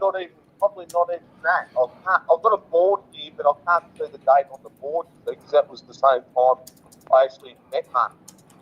Because across the main Martin, there was Joey Salters. He killed his mother, you see, and he's down in the hospital too, and he gets treated the same way. Yeah. Yeah, well, he's certainly, the press are reporting, of course, that he's obese now and needs 3 mattresses to sleep on and all this kind of stuff. Because they feed him up on bread. They do. They give him sandwiches, bread. You can eat as much bread as you like in there. And they don't change the meals around. Like all the meals in there, they're like months old. Like, you know, they just they cook them freshly daily. And then what they do, they put them into a big freezer and leave them in there for like 9 months, and they start handing them out to the yards and that. So with the bread, it's a lot of yeast and all the bullshit in it, you see, and it just makes you really big. Because when I first went there, he was skinny as a rake. He was like skinny as they shaved his head off bald, and, you know, the cut boys and that was stirring him up and that. And then I actually started talking to him, like, because he was next door to me and that. And then I said to him, Martin, I said, was there anyone else involved in it? Like, you know, like, don't fight it. Like, you know, because I've got nothing against him there. I said, was there anyone else involved? He goes, I can't tell you that. He goes, I cannot tell you. I was like, tell me, mate, I'll bring it right over for you, man. Like, you know, like you didn't have to be skinny for, you know, all these years and cop the abuse and that, and paying people for protection. Fun fact, he does say this later, but this man that's speaking now was only 17. He was only, I think it was just 18 when he was having these conversations with Martin. So Martin, back in 1999, Martin, mental age of 11, 12 maybe. And then this just a kid. So in context of everything he's saying that he saw, this boy, man, he was a kid. Oh. Yeah, in the hospital.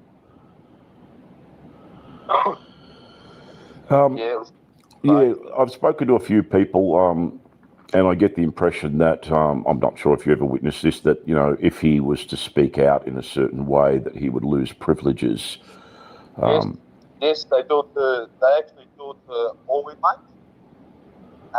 What they do, like, say, when I was in there last time, I walked into Division 4, and them, which was the top security dude at the time, like, I just moved in, I didn't even know this screw, and my window was smashed in my cell, like, had a crack in it, and they tried to charge me $80. I said, nah, I'm not paying $80 for something I haven't done, I just moved in there, it was already cracked. And what happens, like, what they'll do, they'll take the phone away from you, lose the canteen, no visits, you know, just stuff like that. Like, they'll just push you, like, to the end to you at break point till you really actually go off. Yeah. Yeah, that's what they do. But, like, Martin, I don't know how they do it to Martin because he's always really quiet and timid. You know what I mean? Yeah. It was like his brainwash because when I was there, when I when I was in there, like, I was in there for, I think it was 9 months with him, and I asked him a few questions because no one really talked to him. You know, he's pretty quiet. People don't stand over him, screws being asked of him, you know, like. And then I said to him, I said, Martin, I said, how do you? I asked him about guns, like, just about, you know, big trade. Like, I'll ask anyone anything, you know, when I see someone like him, like, you know. And I said, how do you pull these guns apart and do this and do that? And I'm not joking, you know, like, he knew the ins and outs of the firing arm, like, I've never known anything. It was like he's been brainwashed. So you had the impression that he was very knowledgeable about firearms. Yeah, he knew the ins and outs of the firearm, but he couldn't tell. Pause this, Pierre, this interview really rattled me. Not, it was on both fronts for this poor young man, particularly when he sort of mentioned, like, it takes Paul aback when he mentions how old he was at the time, 17, 18. And for Martin Bryant, like, and then you start to think about all of the, you know, all of the people who end up in the prison system. Very few of them have led privileged lives, right? Mostly everybody who ends up a crim has had a life of childhood trauma, and they're just, you know, resorting to criminal activity because that's all they know. And then they go into the system, into this particular prison, but all of them, and it just sort of compounds the trauma, adds to the trauma. What hope have they got? Like, what hope have they got? Like, if I said to him, I said, oh, what's 4 times 12, you know, 144, he wouldn't be able to tell me that. Yep. He couldn't tell me that. Like, he had no idea, like, with mass, you know, stuff like that, like, you get a name of the 13-year-old, but as soon as you ask him about a gun, he can tell you the ins and outs of it. Like, I couldn't believe I was like gobsmacked, and I just looked at him, I said, Martin, I said, like, how do you know this? Like, and he goes, I can't tell you. He goes, I can't tell you about it. It was like he literally, like, the police or whoever it was, they've actually brainwashed him and taught him all this, you know what I mean? Yeah. But everything else, like, apart from that, he's really quiet, never hurt, like, he was too scared to hurt anyone. I'm not telling you, like, really scared, like scared to do a child in there, he was. And everyone... Remember, this is just 3 years after the interview that I watched with, that Paul did with Greeley, the rapper. I mean, I've referenced it a few times in this stream, was in with Martin, or not in direct contact, but Martin's still in jail, prison. and he, in the 25 years since, this fella spent direct time with Martin to lately, he's become a little more, Martin seems to have become a little more tough, but not much more. So we're there's some more different anecdotes of him in more recent years being a little more tough, a little less timid, but marginally. And then people take advantage of the screws, didn't give a shit about him, so what he had to do, he paid big money off. I'm sure his name's very big Billy, was his monstrous bloke. And because he was that big, the security, the screws down there, that they gave him like the injection. And to calm this big fella down, and they let him down the hospital to do all his time, and he used to pay Big Tony, you know, like, I think, like 4 packs of licorice, all sorts, every fortnight, exactly, or P. every Yes, week, yes, whenever yes. it was, on the Wednesday, or whatever it was, Good word. So no one would pick on him. Yeah, and Baby Jeffrey was down there as well. He was down there as well. They do the same, but they used to set him up too, you know. They used to come in and do him up, give his canine and make him go schizo on the head. As soon as he flipped out, they'd lock him himself for, you know, like 9 months, 10 months at a time. That's what they'd do to her. Like, it was literally torture. Yeah. Did you think that some of the guards yourself, you know, that they were quite brutal, and some probably would have been okay, but what was your impression generally of the screws? They're brutal lads. Like, it's all corrupted in there. Like, I've actually seen a handgun come through the front gate with screws, like the screws that actually brought a handgun into the prison, stuff like that. Like, they bring the drugs in, they bring everything in, you know what I mean? Like, it's just next level. Like, if you've got money, you can do anything you want, you know what I mean? Wow. That's what it's like in there. Like, it's absolute rubbish. Yeah. Okay, so pause. Think about that. He just said if you have money, you can do anything in there. Now, who do we know that's in there in Risdon who has money or had money? Martin. But his money was disappeared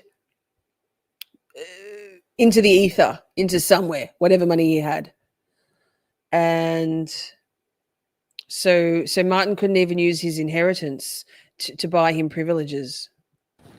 I heard about a guard by the name of who was supposedly ex-military, and Wouldn't surprise me if there is one, because I said to Mark, because I was sitting there talking to Mark one day, because I seen a picture of a gun or something, and it was burnt. It was a This is burnt interesting. gun. And I said to Mark, I'm pretty sure, me and another mate talked about it, and I said to him, I'm pretty sure there was a gun that was used in the Port Arthur Massacre, and I said, it's actually a gun that the Screws used to use in the prison. It looks exactly the same as the gun. I said to them, we're in the shower bay, and they used to walk along the top of the land and looking down at us, like the women's screws and that. Yeah. And I was looking at the gun, I was like, that gun is a prison-issued gun. That's not a normal gun that you can buy on the street, you know what I mean? I mean, the AR-15s, or Colt SB1s as it was known, they were able to be purchased, or at least the semi-automatic versions were able to be purchased by civilians. They weren't hugely common, but they were around. Yeah. But probably they're similar to the kind of guns that are used by the authorities, with the difference they might have had selective fire ones, i.e. full auto machine guns. Yeah. Did he have many visitors that while you were there you saw, did he see a lot of psychiatrists or his girlfriend or his mum? No, the only person I remember going in to see him because I was going to visit with my mum and dad, and he was beside me, was his mother. Yeah. The psychiatrist never talked to him at all. Tragic. No one ever talked to him. I think there was only two people who used to talk to him, and one was me and another bloke, Dave Stewart. He was there. He used to talk to him, and that was it. And then Dave Spatter, he wouldn't talk to him anymore because Mark wouldn't talk back. Yeah. But I started talking to him on a daily basis, and I was like, and then when lunch came around, stuff like that, they'd lock us all down for an hour, but they'd let Mark out to go have a shower because he was too scared to actually even go to the showers, because his mates are out. Fun fact, when he just said about, not fun at all, when he said about them locking them down over lunch, and I believe they talk about this in this interview, but I'll give you the heads up. In Risdon Prison, there's been times where, due to staff shortages, because they all go on compo, it's wild. He'll talk about it. I think it's in this interview. For 4 days, no laundry services, no exercise, no sunlight, locked down for 4 days, up to 4 days. Hence why a royal commission was conducted into the operations and the situation, the state of management and staff at Risdon. And there's so much on that from about 15 years ago in the YouTube. If you type in Risdon Prison, wild shit. It's like when you go down to prison hospital, there's a section as I walk down the north wing, come down to the middle of it. There's a little booth box in the middle there where you walk around like a nut house is. Yeah. And then on the side of that, there's a shower bay, 2 showers there. And the Spurs used to get him out, walking down, give him a shower, and you wouldn't hear from him for about 45 minutes, and he'd come back. You know what I mean? He's never they'd always talk to him or do something to him. You know what I mean? He was never free to just talk or do anything. You know what I mean? Or talk to anyone. You know. Yeah, I mean, I think the control thing, I mean, I tried to see him in prison. I wrote a letter with a self-addressed envelope for him to approve me as a visitor. Yeah. And he didn't get to see it. It was seized by the prison as a risk to prison security. Yeah. So, I mean, obviously, I would like to talk to him. I don't know if I'd get much out of him now. But I reckon you probably would, like, if you were doing a thing on him to, try and help him and find out the truth about stuff, he'd probably talk to it. But it's not him doing it. It's actually them and stuff like the hierarchies up there, that's doing it. Because I've actually tried to send letters out to my family members while I've been in prison, and they send it back to me. They won't give it to my family This is so sad. at all. isn't that, I mean, I would have thought that would be a basic human right that you're able to contact your family. Yeah, no, they took all they came through. What happened, I was going to lend her out to my family, to my son. It was actually to my son. My son was 5 years old at the time. Tell him I loved him. I can't wait to get out and see him, stuff like that. They sent it back to me. So I actually had to carry on. So they put me to level 1. So I cannot buy toothpaste, shampoo, nothing like that. So I carried on. I was in court. There was me. And we actually carried on. We actually smashed up the unit. And the TRG came down and they shot us with bean bags. Bombs, bombs with their ball bearings that come out, tased us, gassed us and bashed us. They basically took us around Mersey. Yeah, all over a letter because I couldn't give my son a letter. Yeah, like that's what happened. Yeah, but this is everyday thing like in there. But and then what they do, they lock us down for months at a time. Like I guarantee on St. Pat's Day next year, right? I guarantee the prison is locked down because the screws are out on the piers, all hungover and don't want to come to work. So they lock us all down. On the piss means out drinking. That's what they do. Like, it's just bullshit. Like, absolute rubbish. Yeah, it's all crap. Like that poor bugger, like, she hadn't done nothing. Everyone knows that she's done nothing wrong, but she still had to do all that time. You know what I mean?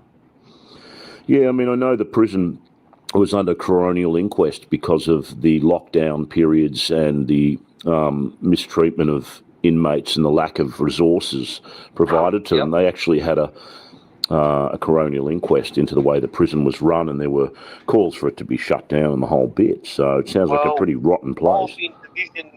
Division 3 in, I think it was 98, I think it was, 99. I walked into Division 3 and I was just kicking back, doing my own thing. I came mates with a few boys in there, like just chatting, And then one bloke came up to me, he goes, "Can I get a 50 gram of White Ox off your leg, take Tim Tams and that?" And I was like, yeah, it's all easy, mate. So I gave it to him. I actually seen it with my own eyes. Okay, so this is a pretty rough, a pretty harrowing story. So I'll pause for a moment so the significance between him being Martin and Jamie. We'll cover this next week in our false flag episode. But excuse me, Paul Moder, his hypothesis is that the reason Martin got up, Steph, I don't think you were here then, but Martin got up on set the alarm on the Sunday and said he had something to do that day, 6 a.m. alarm, and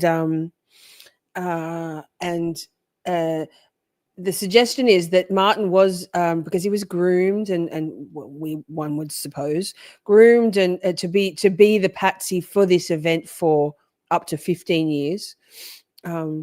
That he was told that, okay, we've got an operation. You're going to play the part of for the tactical response people, like Martin Bryant. You're going to be playing the part of the hostage taker at a siege at the Seascape Cottage. You're going to play the role of Jamie. You're going to talk to negotiators. You're going to shoot weapons over their heads towards the responding officers, but not at them, and that this is all a training operation. So then he was there at it's suggested, at the Seascape Cottage all day, under the impression, as this poor man-child, that he was taking part of, he was a very important part, playing a role for this training. And that's why he spoke on the phone as though he was talking using a script about feel like I'm on a Hawaiian holiday, making sandwiches and tea for the hostages as Jamie. So that's his significance. Good question. Excuse me. So, and thank you, Hindu friend, for reposting. He's a good man. This next story is very harrowing. I think I gasped audibly. So we're tough, but holy shit. Another bloke said Daryl Smith. There was I named 30 blokes that were in that yard that day. This bloke, his name was Johnny Stanton. His name was. He went back to his cell. He got off the phone. The screws cut his phone off. They've just been arseholes. They cut his phone off. So he only had like 2 weeks to go and he was out. And he literally went up to his cell. He hung himself in his cell with the cord off the back of his TV. All us boys yelled out the officers, like the screws, get up here, like we heard a thud, so we knew what was going on, so we were locked in, see? Yeah. So then they came up, and instead of undoing the door of the prison door, they stood there with the keys in their hands, laughing about it, laughing their heads off, joking about it. And then when they actually finally did undo the door, he was dead, pronounced dead, and then they brought a black body bag up with like a hospital bed where they wheel him, like once they put the ambulance. Yep. They took it up to the top level, the top tier, and then when they went to take him down, because it goes down two flights of stairs, like it goes down and around the corner. Yeah. When they let him go, it literally went down the stairs. They didn't carry it down. They pushed it down. His head hit the wall that hard, totally shattered his brain, and then did it again. And then they were just sitting there laughing. The security was sitting there laughing about it. Like, I thought, that's fucked up. Like, that's not right. Like, what was this prisoner's name? Johnny Stanton. Yep. That's horrific. I turned 18 then, and I'm not joking, I've never seen nothing like 18. in my life. Never in my whole entire life have I seen anything like that, and it played on my mind for 20 years, because I'm 44 now, you know what I mean? It played on my mind for 20 years, like it fucked my head right up. So you're only 18 when you went in?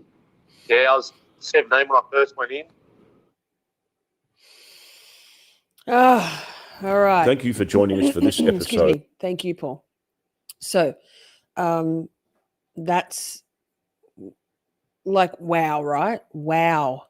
So we have one more video to watch. This one's 18 minutes long. Thank you all for being here. It's a really complex story, right? No wonder the powers that be couldn't afford for there to be a trial or a coronial inquest. And it's not just the immediate Port Arthur massacre and the subsequent siege, huh? It's all of this, the ripple effect. And he won't tell us either because he's too scared to tell us, because if he does, I'm a forced in prison. God, what a thing to witness. When I first got sentenced to prison, I was in there for my 18th birthday. Yeah, I shouldn't have been in there. Do you know the name of the guy who was running the prison at the time, or any of the big, head honchos? I know one bloke was Mario. They call him Mario. Another bloke they called Mick the Maggot.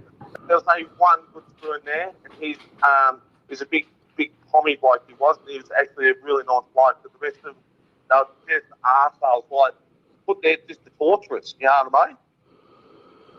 Yeah, that's certainly my impression. It's a black hole of a prison, but they were torturing people, as the credible reports that I've got, and this has come from some of the ex-guards that worked there.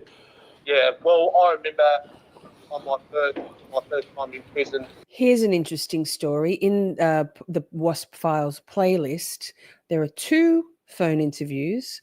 Oh, no, it's one video, but two separate interviews with one ex-prison guard who names names, and it's kind of an informal interview. It's Paul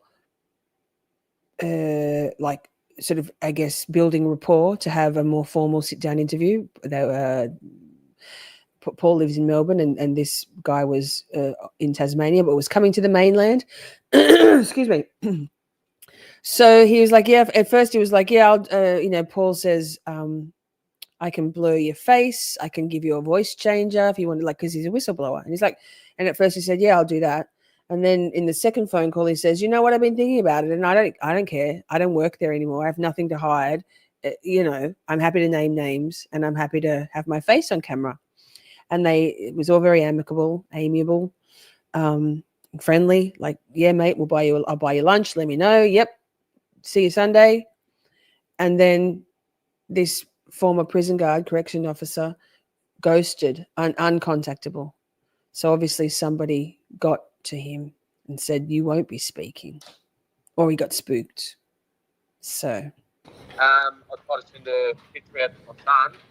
I just played through a picture of me, and I was trying to send it to my son, and the officers came up to me and said, Lee, we need to have a talk to you. And this bloke named actually thought he was an old drunk, very old drunk, very bad drunk.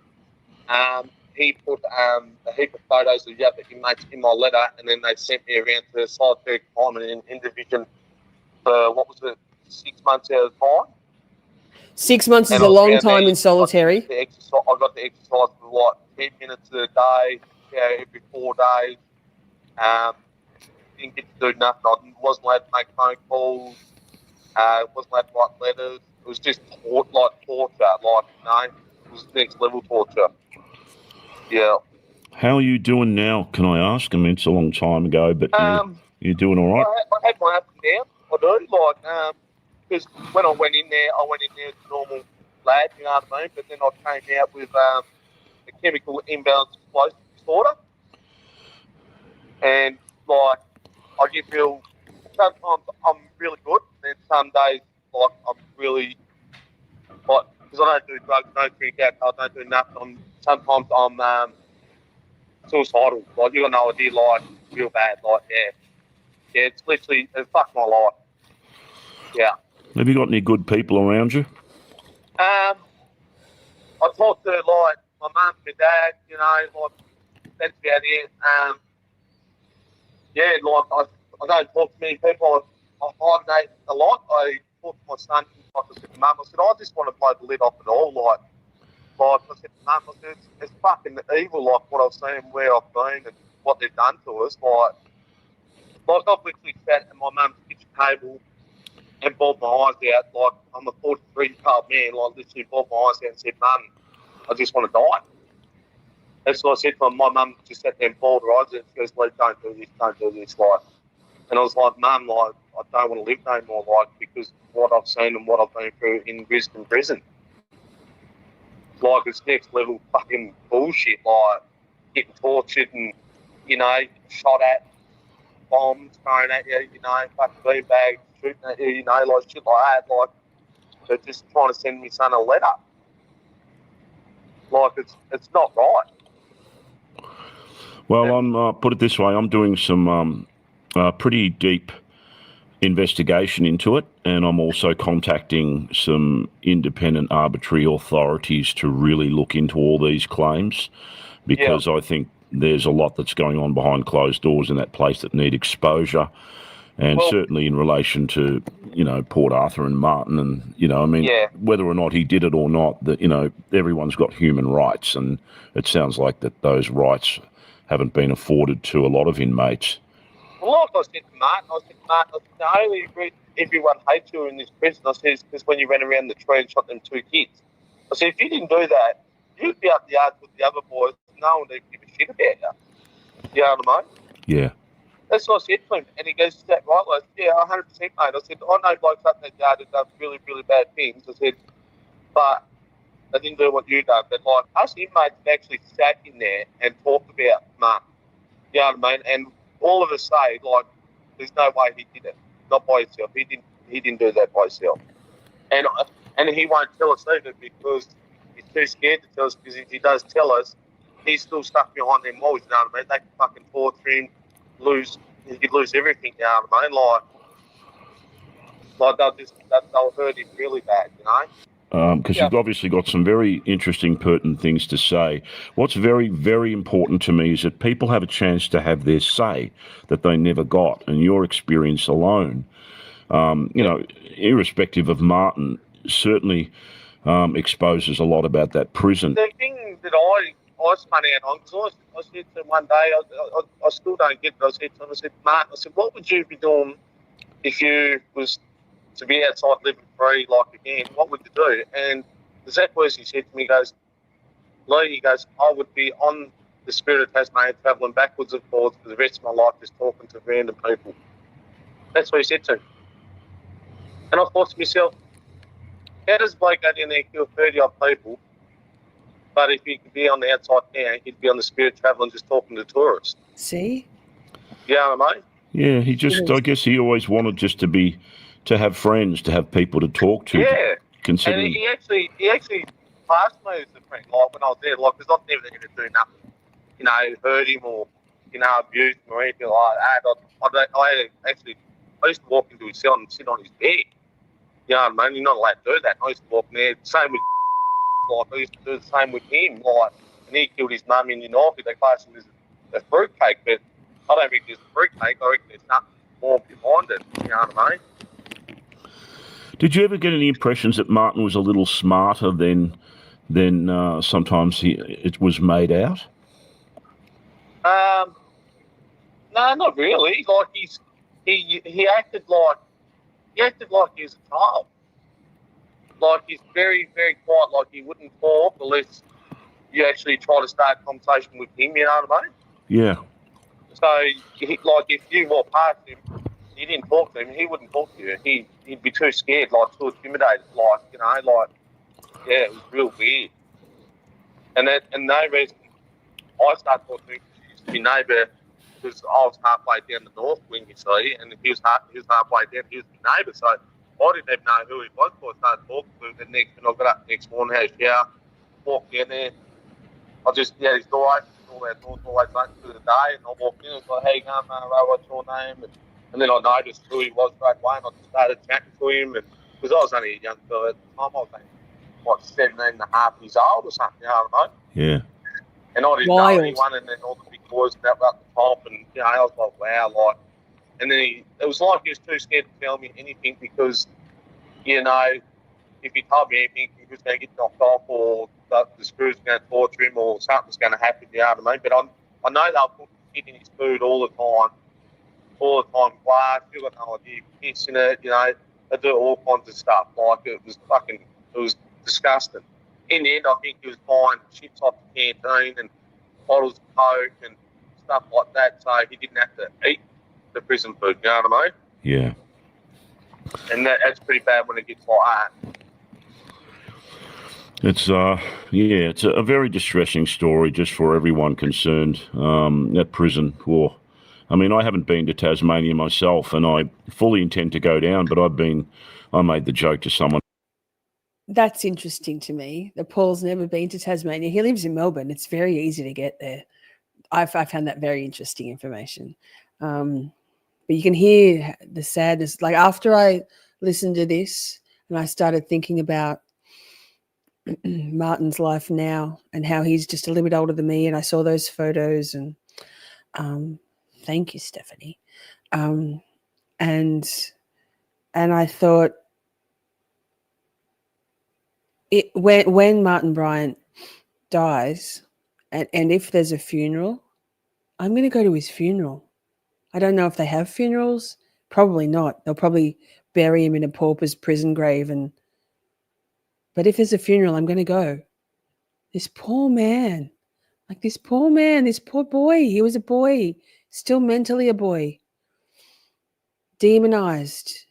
He's thought of in Australia as the most evil man that there is. Wow.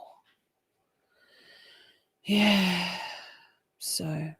About, if I go down there, I'll get back out. And they said, don't joke. It's a rotten, corrupt place. And, it is corrupt as. It's a dangerous place. It's the most corrupt state in Australia. It is. It's the most corrupted state in Australia, hands down. Yeah. Like I was talking to a lawyer the other day about custody of my daughter that I adopted, signed off on. And they said to me, do you own a house? I was like, no, why's that? They said, because what we'll do, we'll sell your house for you, and then we'll take the money from that, and whatever's left, we'll give it back to her just to get my daughter back. I said, I don't have that kind of money. Because ever since I've been, as soon as I got out of prison, they actually sent me to a psychologist, and they actually put me on a DSP ever since I walked out of prison. And I've been back 10 times. And now I turned around and I said to my son, I promise I'm never going back. And now I'm actually doing home detention at the moment for a common assault that I didn't even do because the police wouldn't show the video footage off my phone in court. So I got found guilty of it. All I can say is keep fighting. The people who actually do the right thing, they're the ones that get punished. The ones who are doing the real bad shit, getting away with everything. You know what I mean? Down here, like, there's like four cops, like, you know, they're on the payroll, they're dodgy ads, like, you know what I mean? It's like the Actually, I think we will watch, not now, but in one of these episodes, one of the parts, the Port Arthur Massacre, we will watch the interview that was with he's a rapper, an activist, Greeley, at some point, who was in Risdon at the same time as Martin, but sort of 20 years later. It's a beautiful interview, but he says the same thing. Like he's got a lot of knowledge, like incredible knowledge about Australian history and excuse me, the history of the prison. And we'll definitely watch it. It was a really inspiring interview. Amazing. Port Cells, they closed them Port Cells down, built a new prison there, a new cop shop there, because last time there was me. We actually got sexually abused by them Port Police, and then what they've done this new redress scheme, and they've paid us $95,000 each for hush money, and didn't tell us that we could actually do a class action claim. You know what I mean? Yeah, the real criminals are running around at the top of the chain. So that sounds a bit familiar, actually. I guess Tasmanian government, all governments, is particularly corrupt because I don't know if you recall, but the survivors, both the direct survivors of the Port Arthur Massacre, particularly the employees and the victims' families, none of them, the payouts they got for living through this were more than about $75,000. They didn't even, no class action, nothing against the Tasmanian government. Remember, Port Arthur is a government-owned and operated tourist site. So, just insane. And it's all money, of course, and greed, and and they just exploit people. I mean, I'm quite disillusioned with Australia's governance in general. You know, we tend to think, we're the lucky country, but I believe we're one of the most corrupt nations on earth. Oh, most definitely. I'll agree with you there 100%. With the stuff I've seen, like in Risdon Prison and the Port Police and the Hobart as well, like, I've never seen nothing like in my whole entire life, like, ever in my life. It's just next level bullshit. Like, I got out of jail once from Hobart. They brought me out to Launceston, let me out. I bought a bus from Launceston to Devonport, got the bus, went down to walk onto another bus to surprise my mum, because my mum didn't know the date I was getting out. And next minute, cops came running down to the bus depot, handcuffed me, threw me back in jail for reckoning that I robbed the bus for a cash tender, and it wasn't even me. I was still sitting there. The bloke actually robbed it, ran up. Pause. Have you noticed that when he says jail, the closed captions down the bottom, the subtitles, spells it G-A-O-L? That's how we spell jail in Australia. I don't ever. It's a stupid spelling. G-A-O-L. Anyway, that's how things go. For the mob. Wow. You just feel sorry for the reckon that I robbed the bus for a cash tender, and it wasn't even me. I was still sitting there. The bloke actually robbed it, ran up through the mob. Wow. You just feel sorry for the folks like, like Martin and, people like that in the prison, because they're the ones who actually are competent all the abuse, you know what I mean? Like the trauma, everything, you know what I mean? Like they can use that much bullshit, all the bullshit, you know what I mean? Yeah. They're the ones I feel for, because they've got to actually live there for the rest of their life. Where I'm out now, like I don't have to go back to that. Like it's my choice, you know what I mean? Yeah, it's a living hell for. If I was Martin, I would have topped myself years ago. Like seriously, like I wouldn't be able to do it. Like it's just next level fucking bullshit. Like when they had him in Mersey, like he's in Mersey in a cell, like a 4x3 cell. Like it wasn't very big. You got a shower. That's it in there, doing it. A horse blanket, don't get fresh air. You come out to a cage and you look out the cage and all you can see is like the side of the mountain. That's it. Like, and he was in there for months, like literally years. Like, and I was like, fuck, like, how do you do that? That's mentally challenging. Like, fucking with your head, like real bad. Like, and remember, obviously, it's impossible to forget, but this is a man with an IQ of 66, mental age, caging an 11-year-old, pissing in 11-year-old's food. Wow. Yeah, it's like next level. Yeah, I mean, there's physical torture and then there's psychological torture, things like isolation and a lack of fresh air. He's doing both, like literally both of them. Like, it's not right. It's literally not right. And then the screws, they've set him up, they'll set him up too. Like they'll go, he goes into the library at 2:30. You know what I mean? Like, so the screws will make sure they're not there. So when he goes to the library, they can punch him up. You know what I mean? And then when he does get punched up, the screws don't do nothing. He just goes back into his cell, lays down in his bed, and cries. Like he can't do nothing about it. It's absolute dog shit. Like it's wrong. Who does that to a human being? Like, I know. It's. I mean, this is supposed to be Australia. We're not North Korea. Yeah, that's exactly right. And yet we're torturing people. Yeah. And I know jails can be rough places, but there is a line between mistreatment and torture. Yeah. That seems to have been crossed quite a bit with Risdon. Oh, it's every day. And then I had a bloke, he came down from Hobart. He said his mate was at the tip, like, and he's had his box there, like it's all duct taped up. This is crazy. There's been no eventuation from this, but pay attention. Nothing in the WASP files since, but holy shit.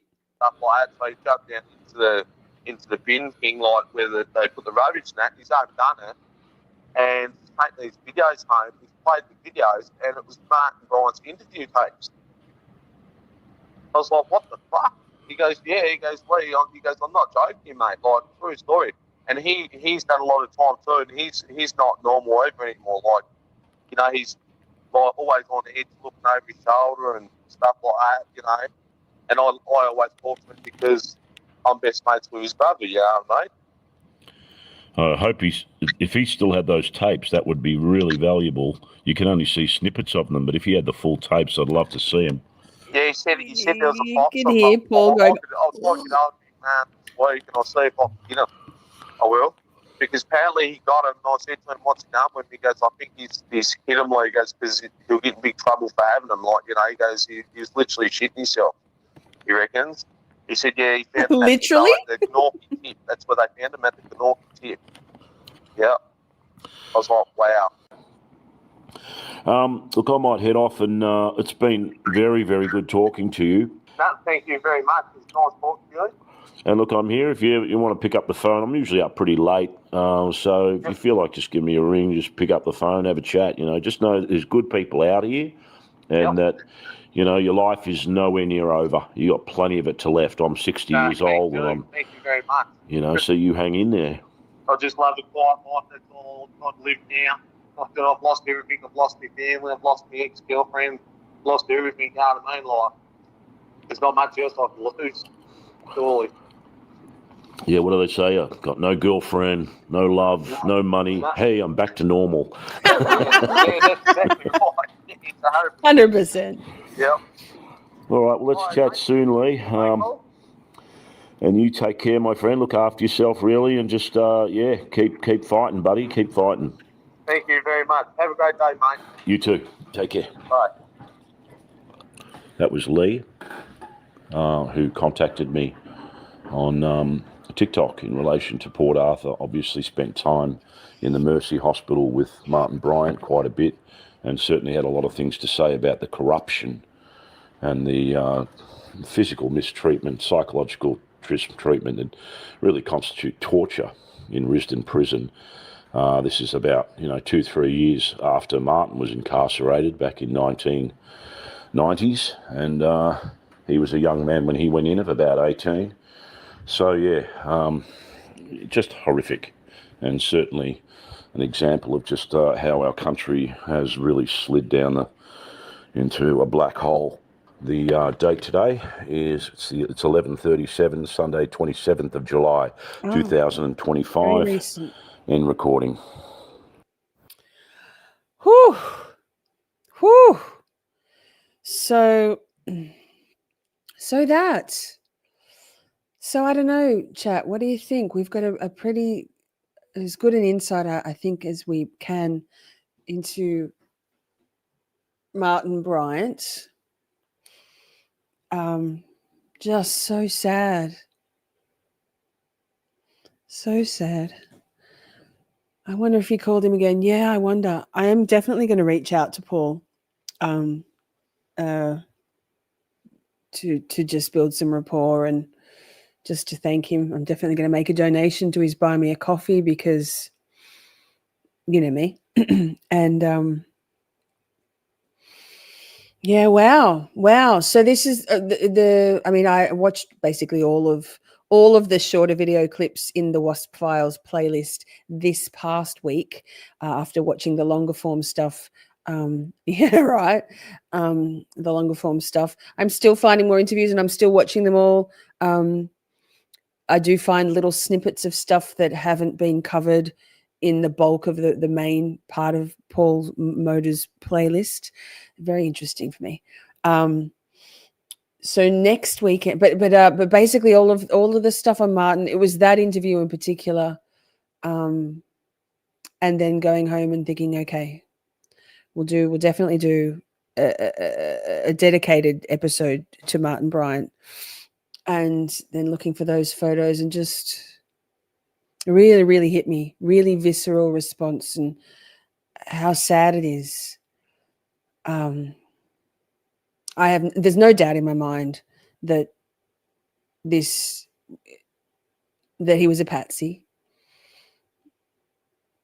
And that's kind of terrifying. But it is what it is. And hopefully we can, you're welcome. Hopefully there could be is this a recent recording? That was that interview was the 25th July 2025. So yes, 6-8 months ago. Some of like the last episode, the last interview we listened to with the psych, I think wasn't that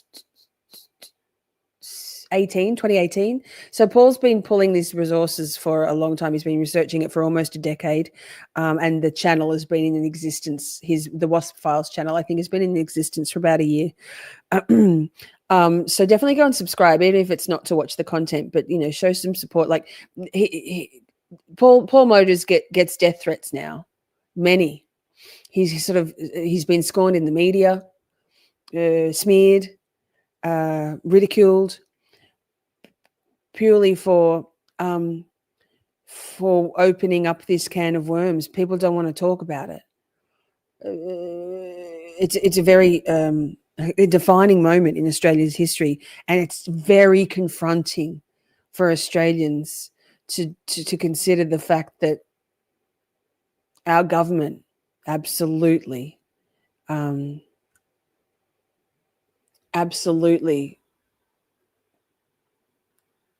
orchestrated this. This was for other reasons. He mentioned COVID. Yeah, Paul Motor has some really strong feelings, very aligned with ours, Britt, about COVID. So some of the interviews he's done, he with other podcasters, as in, so when Paul's the guest, he does talk about that stuff. Very interesting. So if and when we have Paul on here on Camp Shorty, I will be having. I mean, by then we will have a very in-depth understanding. We probably won't have that much to cover in terms of Port Arthur, although of course we will. But I'm really looking forward to broaching some broader subjects or related overarching stuff, including COVID. Absolutely, particularly Britt, because he's a Melbourne guy. Paul Motor, the Wasp Files. So. Thank you so much all for being here. Thank you, my beautiful mods. Thank you, shorties. Next weekend, as I've said, we'll go back to some more less short clips. I can't stand short clips. My brain needs long form content. But we'll definitely do the false flag episode, because that's really helpful. I've kind of alluded to things, but Paul goes into great detail about it's two half-hour, 40-minute parts of how he believes the operation went down. Speculation, but and we'll do a night on the second little Wendy Skur interview, phone interview with Paul Motor before she passed away, and that Stephen Howard, whose wife. He and his wife both worked at Port Arthur, and she died in the cafe and he survived. Oh, so I love you all so much. Stay safe. Be healthy. Don't eat shit. Don't drink shit. Be kind to each other and be kind to yourselves. Remember to practice gratitude. I'm grateful for you all so much. I'm grateful for the Wasp Files, for the work Paul's doing, for the brave people coming forward and speaking about this, including us. And I will see you all either around the traps, in the Discord, on the Twitters, in the texts. I don't know, Brett. Sloppy as shit. Sloppy jalopy. It might not even be true. There was a junkie telling that story. Could have just been, braggadocio. Anyway, I love you all very much. Thank you all so much for being here. Mwah. Have a beautiful week. Stay hydrated. Get lots of sleep. Sensible sleep schedule. We've got this. Mwah.